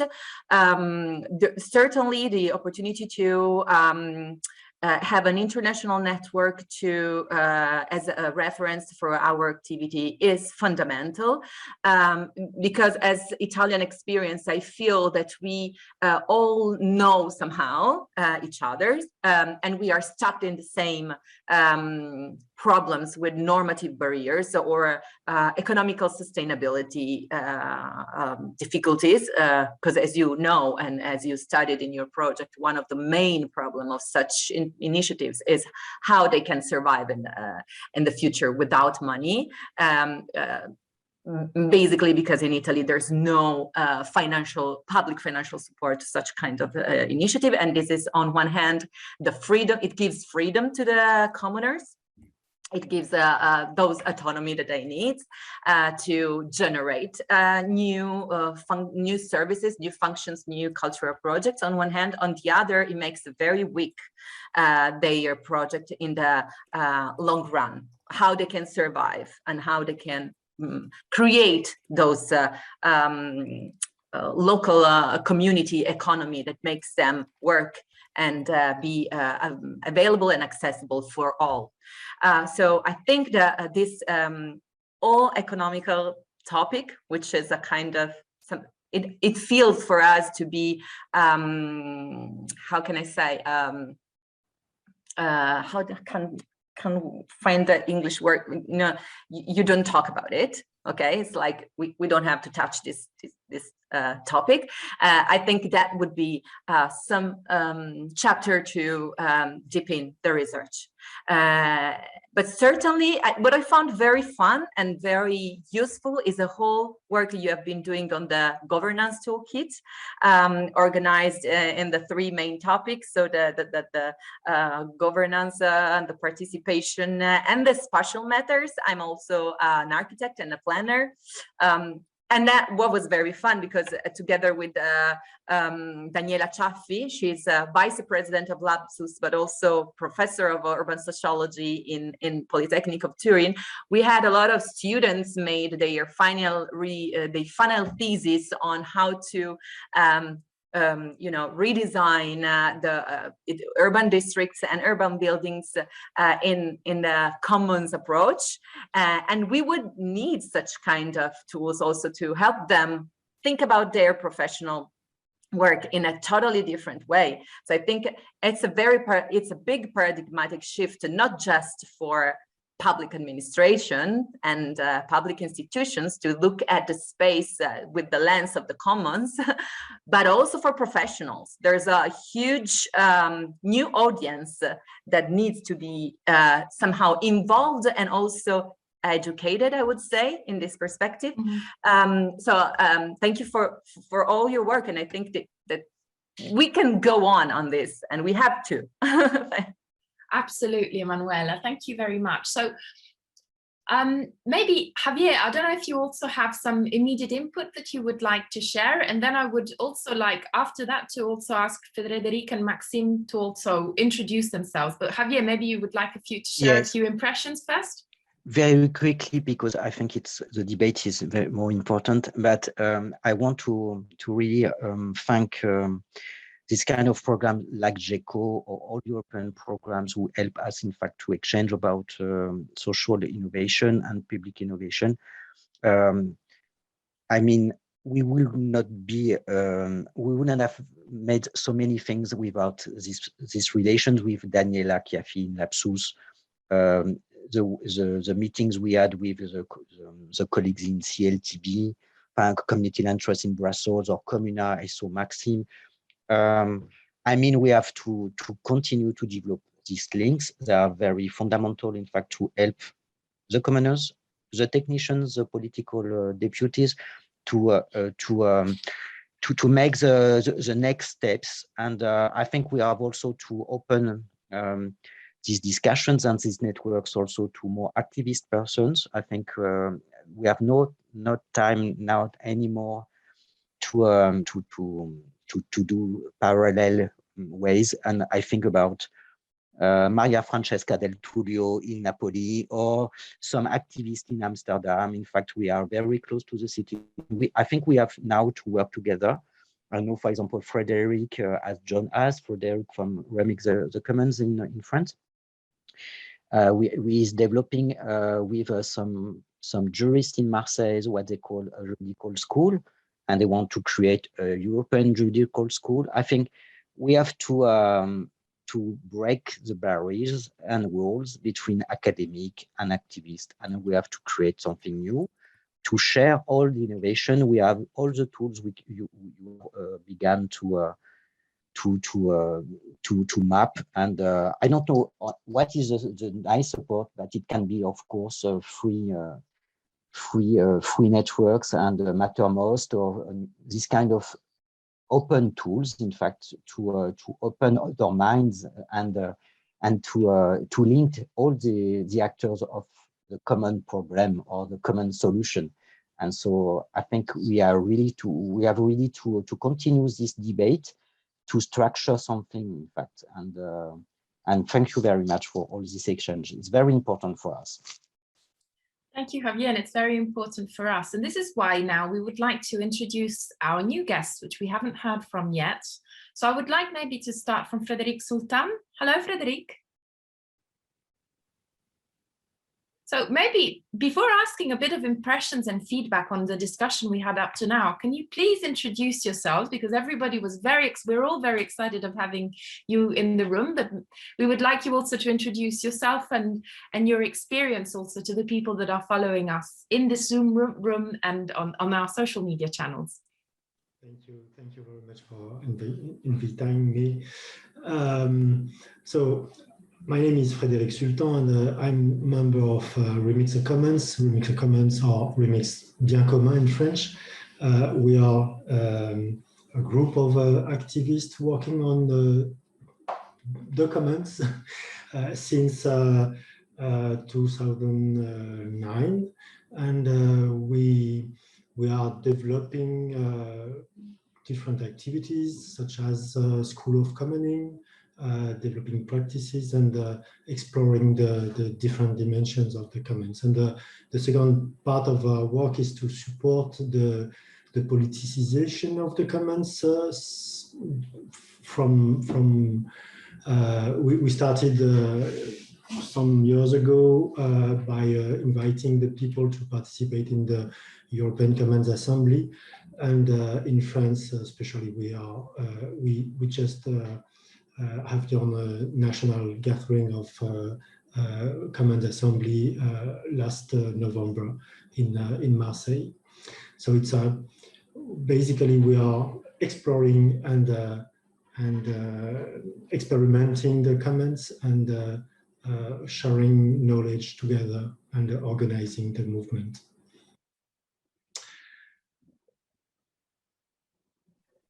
The mic was off, sorry. I was saying thank you, Frédéric, for this. And this is exactly what JECO is trying to do, also at a European level, of sharing all that we have been discussing this morning.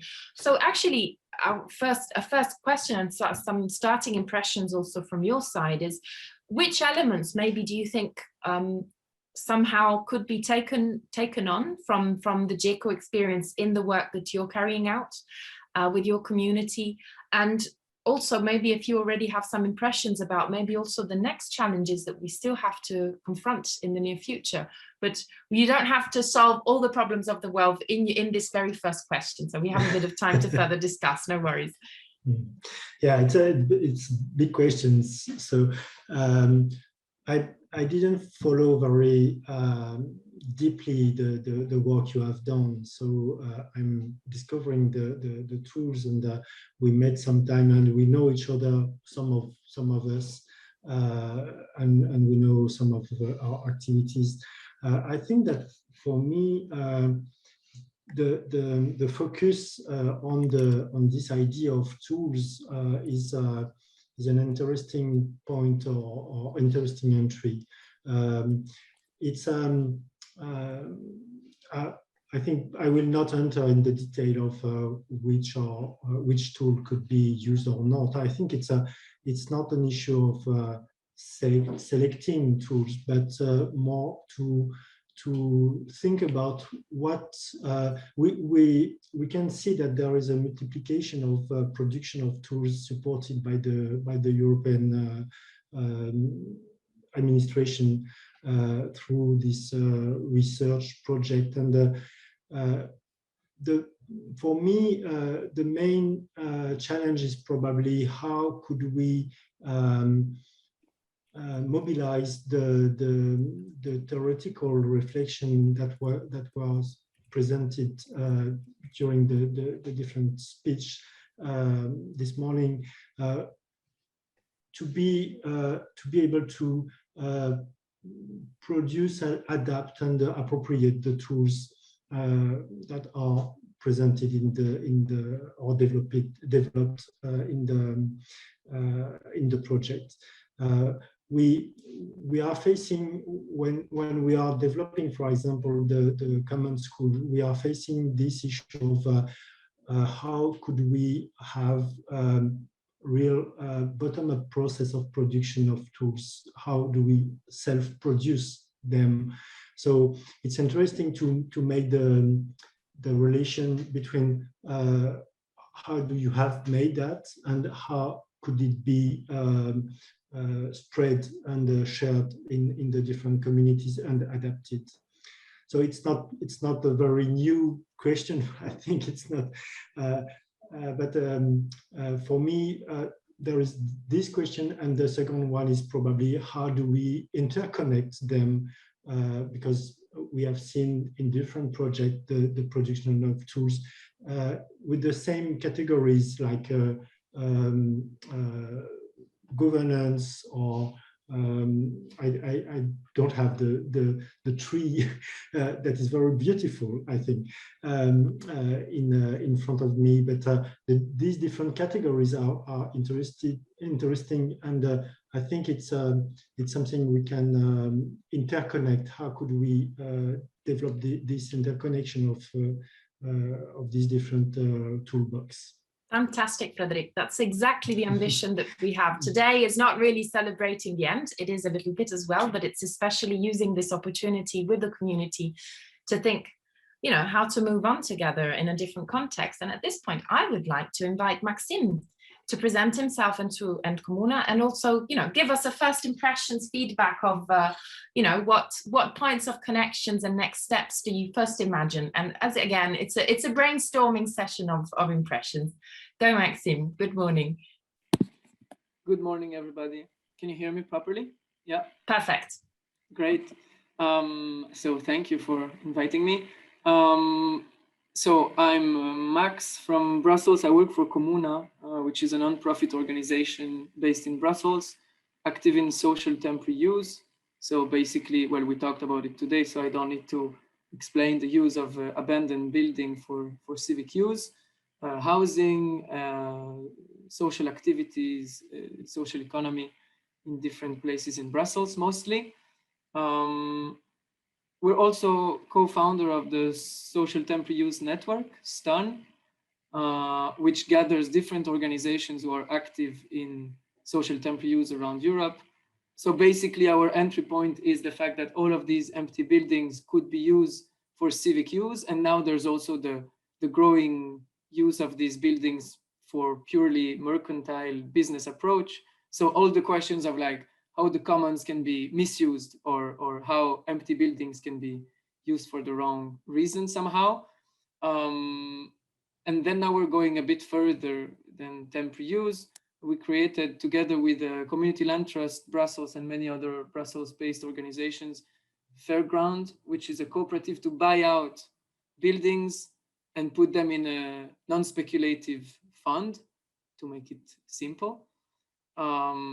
Well, and now I'm on a 9-month trip around Europe, visiting different urban commons in different countries. So now it has been 8 months I'm on the road, only 1 month left.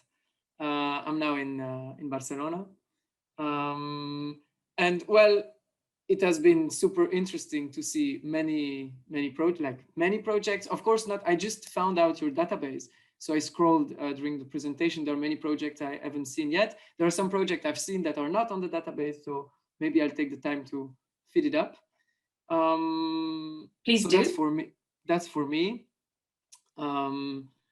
Yeah, then one word maybe on what has been presented today. I think, well, first of all, it's super cool to see people from different positions and different cities, different organizations collaborating around this question of generating more commons. So I'm super glad. The tools, briefly, I think they're super interesting. Well, just to be a little bit critical, because everybody is like thanking everyone, and I also want to do that. But I have also the feeling that sometimes tools, well, the risk, of course, that tools is that they remain in a drawer and that nobody can really use them, right? That's always the risk of such process. We're also building tools, everybody's building tools. And the question is who's using them and who can take the time to explain tools to people and make sure that they can be updated, as Frederic said also, I think. So that would be like the first thing I would have in mind, is how to make sure that this doesn't remain on the table, just piling up. So that would be the thing, but yeah, I don't want to make it sound bad at all. I think it's super great. And from what I've seen these last 8 months, I have the impression that there's just so many things happening at that level of like commoning, that the partnerships with cities are also growing, that there is a growing interest in the question. And for me, what interests me is how we can bridge these initiatives together to make them much stronger than they are, because the market is just growing crazy. The private is huge. The privatization is going on, and how we can really propose something that is bigger than 1% on the side, led by, as Emanuela said, fragile initiatives that, that's the thing that interests me. Okay, well, thank you, Maxime. Well, first of all, congratulations on this road trip you're doing. We hope that you're keeping a diary or something, or we'll have to follow your personal social media to see, maybe all of this. And definitely, please do write on the, contribute to the map all the experiences that we might not have traced yet, because that sounds quite a fantastic life experience. So definitely, we must interview for you for knowing more about that. One thing that comes from all of you now, and I think this is also something that I would then open also to our panelists, is the fact that the aspect of education, of training, of capacity building, if we were to use a bit more technical jargon, is actually something that is coming across. So we build these toolkits, this knowledge, but then we really have to share it in a very operational way with communities, because people are already investing a lot of energy and time in developing the commons. So these tools have to actually help and support them in the daily activities. And this is something that we have tested out in JCO, but definitely as the tools have largely been also finalized in this very last part of the project, there's also, this is part of the discussion now, is also having next steps, fine tuning and developing even more the tools also in the next step. So I think that there has been a lot of attempts of developing schools also at a European level for developing the commons. And I think this is probably something that we can take as something to further reflect. And I would pose this also as a question to our speakers and also bring in my co-moderator Yilmaz. But before that, I would just like to share, to just diversify also a bit the discussion, a question that we got from the audience, that is actually wondering whether there is a database, a network or websites or listings of municipalities that are in the process or have already created something like a charter of commons or policy, a little bit like what Javier was saying, but on a broader and more international scale. And for this, I would also like to bring in our legal expert and guru, Antonio. What can we tell a little bit more about this in relation to this? Yes, thank you for the question, which is indeed very interesting. So on the one hand, we have to say that the policies that city enact for promoting and implementing the commons are very scattered around Europe, are very diverse. So we have several things. We do have charters of the commons. We do have all the experiences of regulation of urban commons in Italy and elsewhere that Emanuela was talking about. And in our project, we have mapped many other initiatives which are either structural or very contextual that cities around Europe implement. So it is quite difficult to have a database of I mean, on the one hand, I don't know whether it is useful to look at one specific tool that public administration can use. So, for example, Charter of the Commons, there could be something, but I mean, we have many other possibilities, many other things to look at to have a more comprehensive understanding of what tools municipalities have. But for example, something very similar that we have in Italy, which is the regulation of urban commons. There is a list which is precisely made on the website of LABSUS, the association Emanuela is part of, that lists all the cities that in Italy have adopted, I can put it here, the link, have adopted all the cities that in Italy have adopted a regulation of urban commons, and most of them, I would say almost 95, 96% of them, you can click on it and have the full text, of course, in Italian.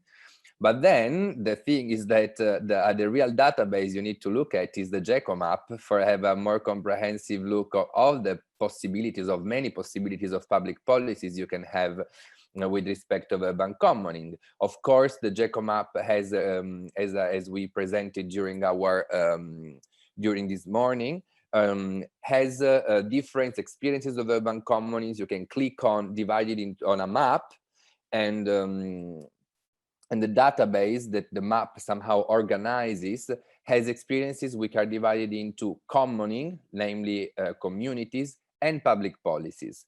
Therefore, in public policies, you can have a very good idea, very good grasp of the kind of public policies you can find around Europe, with respect to urban commons that public administrations already have implemented for it. So you do have regulations of urban commons in Italy, you do have charters of urban commons elsewhere, you do have, for example, the specific policies that the city of Barcelona is implementing. So you can really get kind of a general idea of all the different practices and public policies that they can have. And I think this is the most useful thing, you know, when you want to approach to the topic from the point of view of public administrations, to take a look to all the possibilities that in different countries public administrations are implemented. Because in the end, what we really found out in our project is that urban commons are very contextual. So it is very difficult to give a generalizations of things. What we can do is look at experiences and try to make reflections and try to make guidelines and try to have a general idea. And this is what we have tried to do in our project, and the map is a good example of that. Thank you, Antonio. I guess at this point, I'd also like to bring in our project participants and members. I was wondering, as compilers of these toolkits and of this research, what you feel the next steps are that we should or we can concentrate on as a European Commons community. I guess maybe Verena, let's start with you. Yes, thank you, Yilmaz. Well, I think we have a long list of next steps to do. Pretty much building on what Maxime was saying, I would be very much curious to test our tools with more communities and more commoners and more administrations, because as Daniella said, unfortunately, these tools are ready at the end of the project. So how we are curious to see also how the different collectives and the different commoners appropriate these tools, given that we tried as much as possible to design them in a way that can be appropriated and adapted to the different situation. And for me, I think this would be also a learning situation where we can understand how to transform the tools based on the needs and on the specific situation of the commoners. This is what I would say as a first step. But then there are, if you want, I can continue with the list. But yeah, I guess we have a long list of things to do. Thank you. Yeah, it is a deep topic, and it's not something that obviously can be solved with just a few magical steps. As the Generative Commons project, we've been creating all of these tools and conducting research. And you're right, Verena, it would be very nice to, as a next step, implement them, get feedback, and also find ways of connecting municipalities with commons organizations, or kind of acting as a bridge, which is what Maxime was kind of talking about in a way. There's also a question which I would like to perhaps relate to Ioannis from Open Lab Athens. The question is, somebody, one of our followers, would like to hear more about inclusivity and how this can be further supported with commenting practices. Perhaps you might want to offer a few words on that. Yes, inclusivity is a thing that was in our mind, something like a difficult subject, how you can be more inclusive for organizations, for commoners, that they already feel that we are inclusive. So we had to read between the lines in order to make some things more visible to us. So inclusivity, I think that is something that takes time, takes an empathetic approach to things, and this is, I think, some aspects of inclusivity that are closer to commoners and commons initiatives, but the real challenge here is how we can get closer to public initiatives with such kind of ideas, notions, and how we can present and open up their view on these things. So in order to make a bridge to the previous question, our job might be to make some connections to public initiatives that are not that obvious. For example, legal aspects and commoning is obvious, and it goes through public initiatives, while aspects of participation, visibility, and how we can open up these things are not very obvious. So I think it's a challenge, and I think it's a challenge that we should take up. Thank you, Ioannis. The discussion is huge, and I think we've heard a lot of different inputs today from experiences from municipalities, and we would like to slowly move towards the wrap up of the discussion, and therefore invite everybody that is following to drop your questions to a specific panelist or to all of them, so that we can put it on the table before we wish ourselves a good lunch and a good weekend. But before that, we would like to use this, as we said, JECO is finishing officially on Monday. But obviously, this is an opportunity to really, contribute further on building community throughout Europe. And this is one of the challenges, because obviously, working throughout Europe requires a lot of skills. It requires patience in understanding different cultures, different contexts, different languages. Through digital, some semi-good thing about the pandemic, we could say, is that we've become more accustomed in having digital conversations. So because maybe not everybody manages or has the opportunity, like Maxime, to take a world trip, and this is why we really want to know more about it. But meantime, what we can definitely do is, make the most of these opportunities for exchanging impressions. And what we would like to do is, as a closing round of impressions and good deeds, let's say, for the new year, on how can we build together a commons network throughout Europe, building, whether it's on JECO, whether it's building up on all the work that we're all doing towards creating commons that, feed into democracy, which our Europe definitely needs, and not only Europe. So I would like a first very free round of impressions on what are your good deeds and your 2 cents towards building the next steps of this European-wide network of commons together. Might it be on training? Might it be on capacity building? Might it be on visiting one another more and getting to know one another? Whatever it might be, because I think this is something then that, despite the good deeds and also imagining a happy 2022, despite regardless of 2 years of tough pandemic, which we hope that we will get out of soon and in the best way possible, we still realize that we have to work on it really, really well, because it's despite the fact that at the beginning of the pandemic, everybody, you know, I'm in Italy. There was, you know, arcobaleni. Can I get help from the rainbows? I couldn't think of the word. Thank you. Rainbows, but saying everything will be fine. It's not so fine after all. But we still want to believe that it will be fine. But we know that we need to work on it. So I would like to have this very last round of impressions and discussions. What are our good deeds and what are our hopes for the 2022 towards this, for this to really happen? And the floor is yours, open mic, for whoever would like to start. Maybe Patrizia. Daniela, I was just going to ask to say something to Maxime.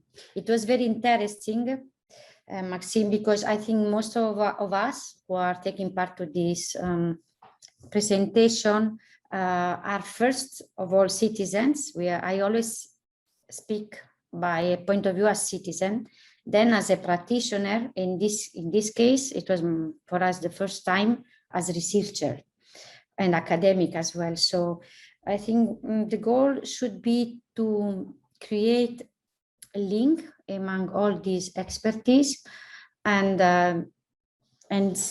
since this is the end of the project, but for us is the first time we present the tools. So we now need to test them. For example, with all the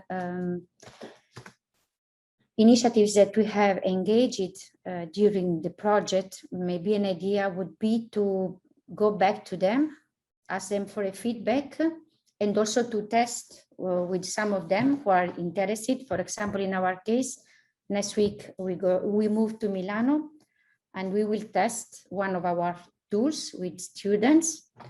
And this is just a way. And I think the most important thing for us as part of the project is to fill this gap, this existing gap between public institutions and citizens. The first slide, the idea was, let's make it easier, because it's still very hard. There is, from one side, the superheroes as the policymakers and the public institutions, and from the other side, us as citizens or practitioners or activists, and we have to keep working together to fill this gap. And I think if we move on testing the tools, but most of all joining this network together, I think we all together can fill these gaps. Thanks, Patrizia. Open mic, don't be shy. Who would like to share? Maybe Frédéric?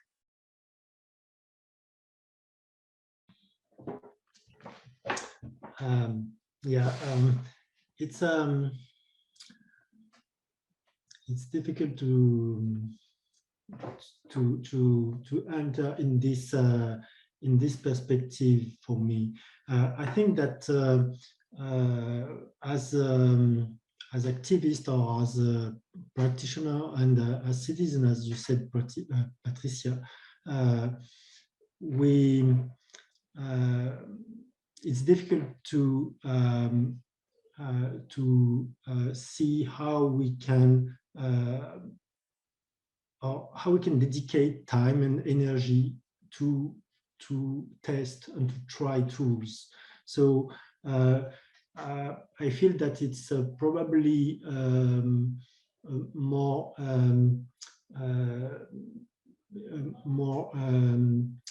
adapted to see what do we need as a collective to be recognized by the cities, by the city administration, for example,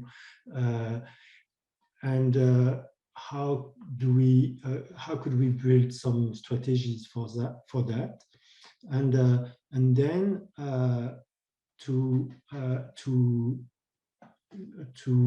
see what could be mobilized as tool in the different toolbox that are developed now.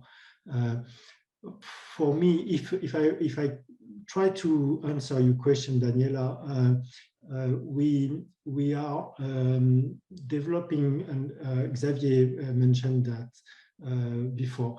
We are developing, for example, a network of legal support between activists in Europe, based on the experience of the tools you have worked on, like the pact and the administration,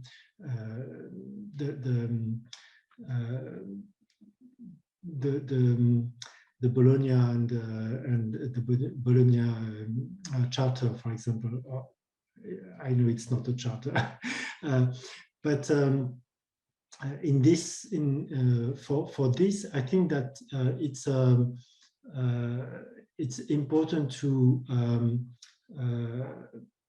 make to start from the problems that we are facing in the field, and to adapt or to develop alliances and that are able to explore some questions. For example, to be concrete, we are facing now in a lot of cities the difficulties to appropriate some spaces because of the market pressure in the field, in the space, and we can see, and I didn't explore so enough deeply your work to know if you have work on that, but we can see now, for example, in France, the huge development of foncières such as CLT or based on similar mechanisms. And we can see that this is a tools, or this is a mechanism that is developing, and we need to be able to analyze these tools, analyze these mechanisms, and to understand that it's not enough just to have a mechanism. It's very important to be able to know what are at stake in it. For example, just to be very how we say that, very oh, sorry. For example, with the foncière, we are using the market tools to buy some ground and to expect that we can leave the market. We can leave the market with them. It is something that need to be. It is something it is a question. We need tools. We need tools like what you have done to explore the different possibilities, but we need also the collaboration with the researcher, with the politicians to discuss about this question, this political question, because it's not only the solution is not only by the tools.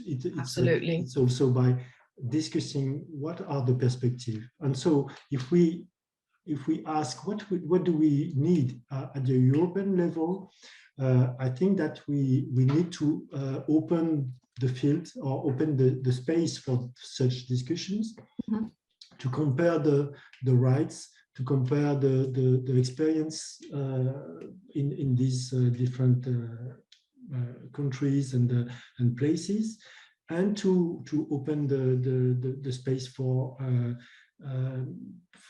an understanding of the different perspectives, different visions, and different political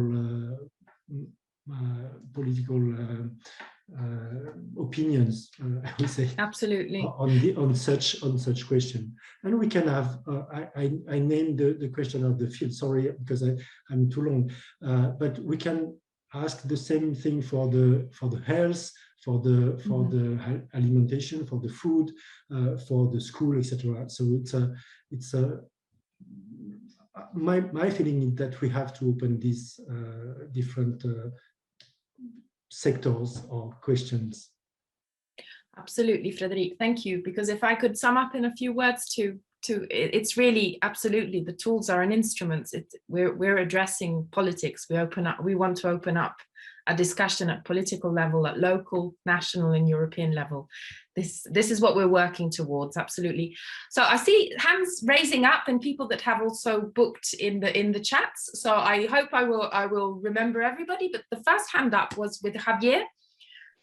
Very quickly, thank you. My idea is that, as I said, and as Maxime said, we need to build the bridges. I think we have to think about the way to connect academic, cities, and commoners. So we have to find the ways to connect everybody. And for the moment, I see too many networks who don't connect together. So we have to deal with that. I think Frédéric said European Commons Assembly. I think maybe we should think about it. Maybe we should work about building something really European, not only a network through European calls, but also a common movement. There are also some networks exist, like a Commons Network and Remix or Francophone Commons Network, but I don't see any European Commons Network, in fact. So maybe Commons Network, but not enough, in fact, because I just spoke one time with somebody in this network. So we have to organize this network. And as somebody said, it's now very easy to organize things by Visio. So I think we should, like the Francophone Remix or are doing one call every month, we should try to build this network. After that, there is also the subject of training. I think we have to organize things inside our countries or at the European level to mix, and it can be online trainings, maybe, I don't know, to share the tools, to see how we can implement them. And I think we have to train the political bodies. We have to train the technicians. And in France, for example, it's a hard task to try that the institutions of trainings are doing things to train technicians. So we work on it, but we have maybe to be stronger. And what I see is that we can't stay in our own universe as cities on a way, academic on the way. And the only way I can work is to be connected to academic and commoners. So if we don't succeed to connect all these three sectors, I think we won't do anything. And we have to accept that sometimes we are not always okay on some subjects, but we have to find ways to discuss about that. And I think about my friends in Napoli and everything, but we have to, and maybe we should last thing, we should answer together a European call, in fact, but with this goal to do really a network and which to continue and to spread on Europe. And I don't know which call. Erasmus Plus was fantastic to travel all over Europe, and well, thank you. Thanks a lot, Javier. So we're heading towards the end. I would ask everybody to have a very, very quick feedback so that we allow everybody to also give an input. Maxime, you would like to share some good deeds also. Yes, thank you. Well, but I will agree first that the creation of global network would be super cool.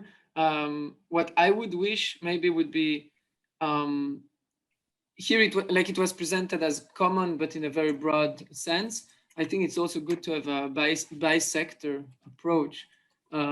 So we're talking in Comuna, it's about temporary use and maybe now buying out buildings. And what I would wish is that we manage to create these European network of commons, but related to these specific topics. So social temporary use network already exists. And now we're working on the Degentrify.Europe network, which gathers foncière solidaire, community land trust, cooperatives, and different foundations from different European countries who are buying out their buildings to put them in a fund. And that would be my wish for this year, is that we actually really manage to scale these projects that are yet quite local, even though some are already big with hundreds of buildings. But I think what I would wish is that we manage to create more power, more strength to our project, including economical power, economical strength. So that would be for me what I wish for this year. Thank you, everyone. Oh, wait, I will also take advantage that I have 30 seconds to say, like, I'm now in Spain, I will be in Portugal. I hope I will manage to make it to Greece at some point. Please reach me out if you want to invite me in your place, you want to show me around your cool location, you want to discuss about something, I will pass by, I will visit you all. I will put my email in the chat, and do not hesitate to reach me out. So commoners that are listening in from Spain, Greece, or Portugal, please reach out to Maxime so that we make sure to really implement this networking that we're talking about, because it's anyway, regardless of the tools, it's made about human dynamics. Absolutely. So there is a hand up from Emanuela, I believe. Yeah, very quick, because what I wanted to say was already well said by Xavier. I really think that we need training. I'm an activist too. I know that we feel to be overwhelmed to the ongoing work. It's hard, it's tiring, but we need training. We need to learn more about what is happening abroad, what is happening in other space, in other locations. And I am part of the Erasmus generation. So we are those kind of youngs who traveled Europe, who learned what was the European Union by living abroad, by living in Spain, in France, and experiencing other culture and living their universities and their way of conceiving research and academics. So I think that this might be my hope for the future, that this Commons network would implement its own Erasmus program, and an opportunity to really acknowledge each other, you know, being conscious of who we are and what we are working on. And I work a lot with maybe it's easier for practitioners to travel, to get to know each other. It's very hard for public officers, but they desperately need that. We are working with a network of municipalities in Italy, quite huge. I'm based in Turin, so our network is of this region, Piedmont region. They are more than 40 municipalities, 40 towns. They meet each month. They try to exchange knowledge and tricks and strategies to work according to the collaborative administration perspective. They test themselves in implementing the regulation, and they desperately need training. So I think that the idea of Xavier to invest in this Erasmus program for commoners would be excellent, and I think it would change the paradigm of conceiving, governing the commons all over Europe. Fantastic. So we have a lot of very concrete next steps, so we're looking forward to that. Patrizia, you would like to have another couple of few words? Very shortly, just replying to Xavier, I think it would be quite useful if we would be able to spread the idea of creating temporary use offices. Always going back to this idea to fill the gap, which we feel as practitioners huge among institutions and citizens. And I didn't have time to explain and spread more about this idea, but it's conceived as a kind of local action group. Also, as Maxime was saying, because there is no way otherwise, we cannot always wait for a new GECO to support citizens and to support social initiatives. So we have to propose by ourselves the creation of these in-between entities to create links, but most of all to open windows to citizens, to make things happen, to make young generation able to dream again. And I think it could be a very strong tool. And I mean, I just invite all of you to propose to our public administrations to think about this opportunity of creating not only as agency, as for example, I imagine Maxime works, or as practitioners, as it in our case was, we were supporting temporary uses, but that's not strong enough. I mean, we need a kind of regulation like the Beni Comuni, spreading and working on this topic of temporary use offices. Thank you, Patrizia. And I see Verena also has her hand up. Yes, very quickly, just a couple of things. So going back to what Maxime said, I totally share. Yes, we have many tools, we have many platforms, but I think every time is a different process. You always meet some collective, some situation that need to go through a process, that need to explore themselves. So I think it's worthwhile to do it, even if it looks like we are repeating techniques and we are repeating approaches. And the second thing, yes, I think these European projects are fantastic. So we should go for more. And this would be very practical way to connect and to do things together, and also to redistribute resources that they give. So why not? Thank you. Thanks, Verena. And in the meantime, we also, just to let you know, there's already a lot of very concrete steps aside of all the ideas that we already got an invitation from Javier to go to Grenoble and the Alps in the summer to set up our European Commoners Assembly Festival, or whatever it will take shape in. We have a bit of time to fix it. So just to let you know, JECO is not over. We're going to share a lot of new ideas and new steps. I'm looking forward to the Alps in the summer. That sounds really good. I think we should definitely work on that. Aside of jokes, I would like now, first of all, to give a very big thank you to everybody and to all the JECO team for setting this up. But before the goodbyes, I would like to give the word to Antonio. Thank you very much, Daniela. Yes, actually, since we are getting to the end, from Alessandra Quarta, who is our PI now on maternity leave, and I as coordinators, we wanted really to give a big and public thank you to all our partners of the JECO project.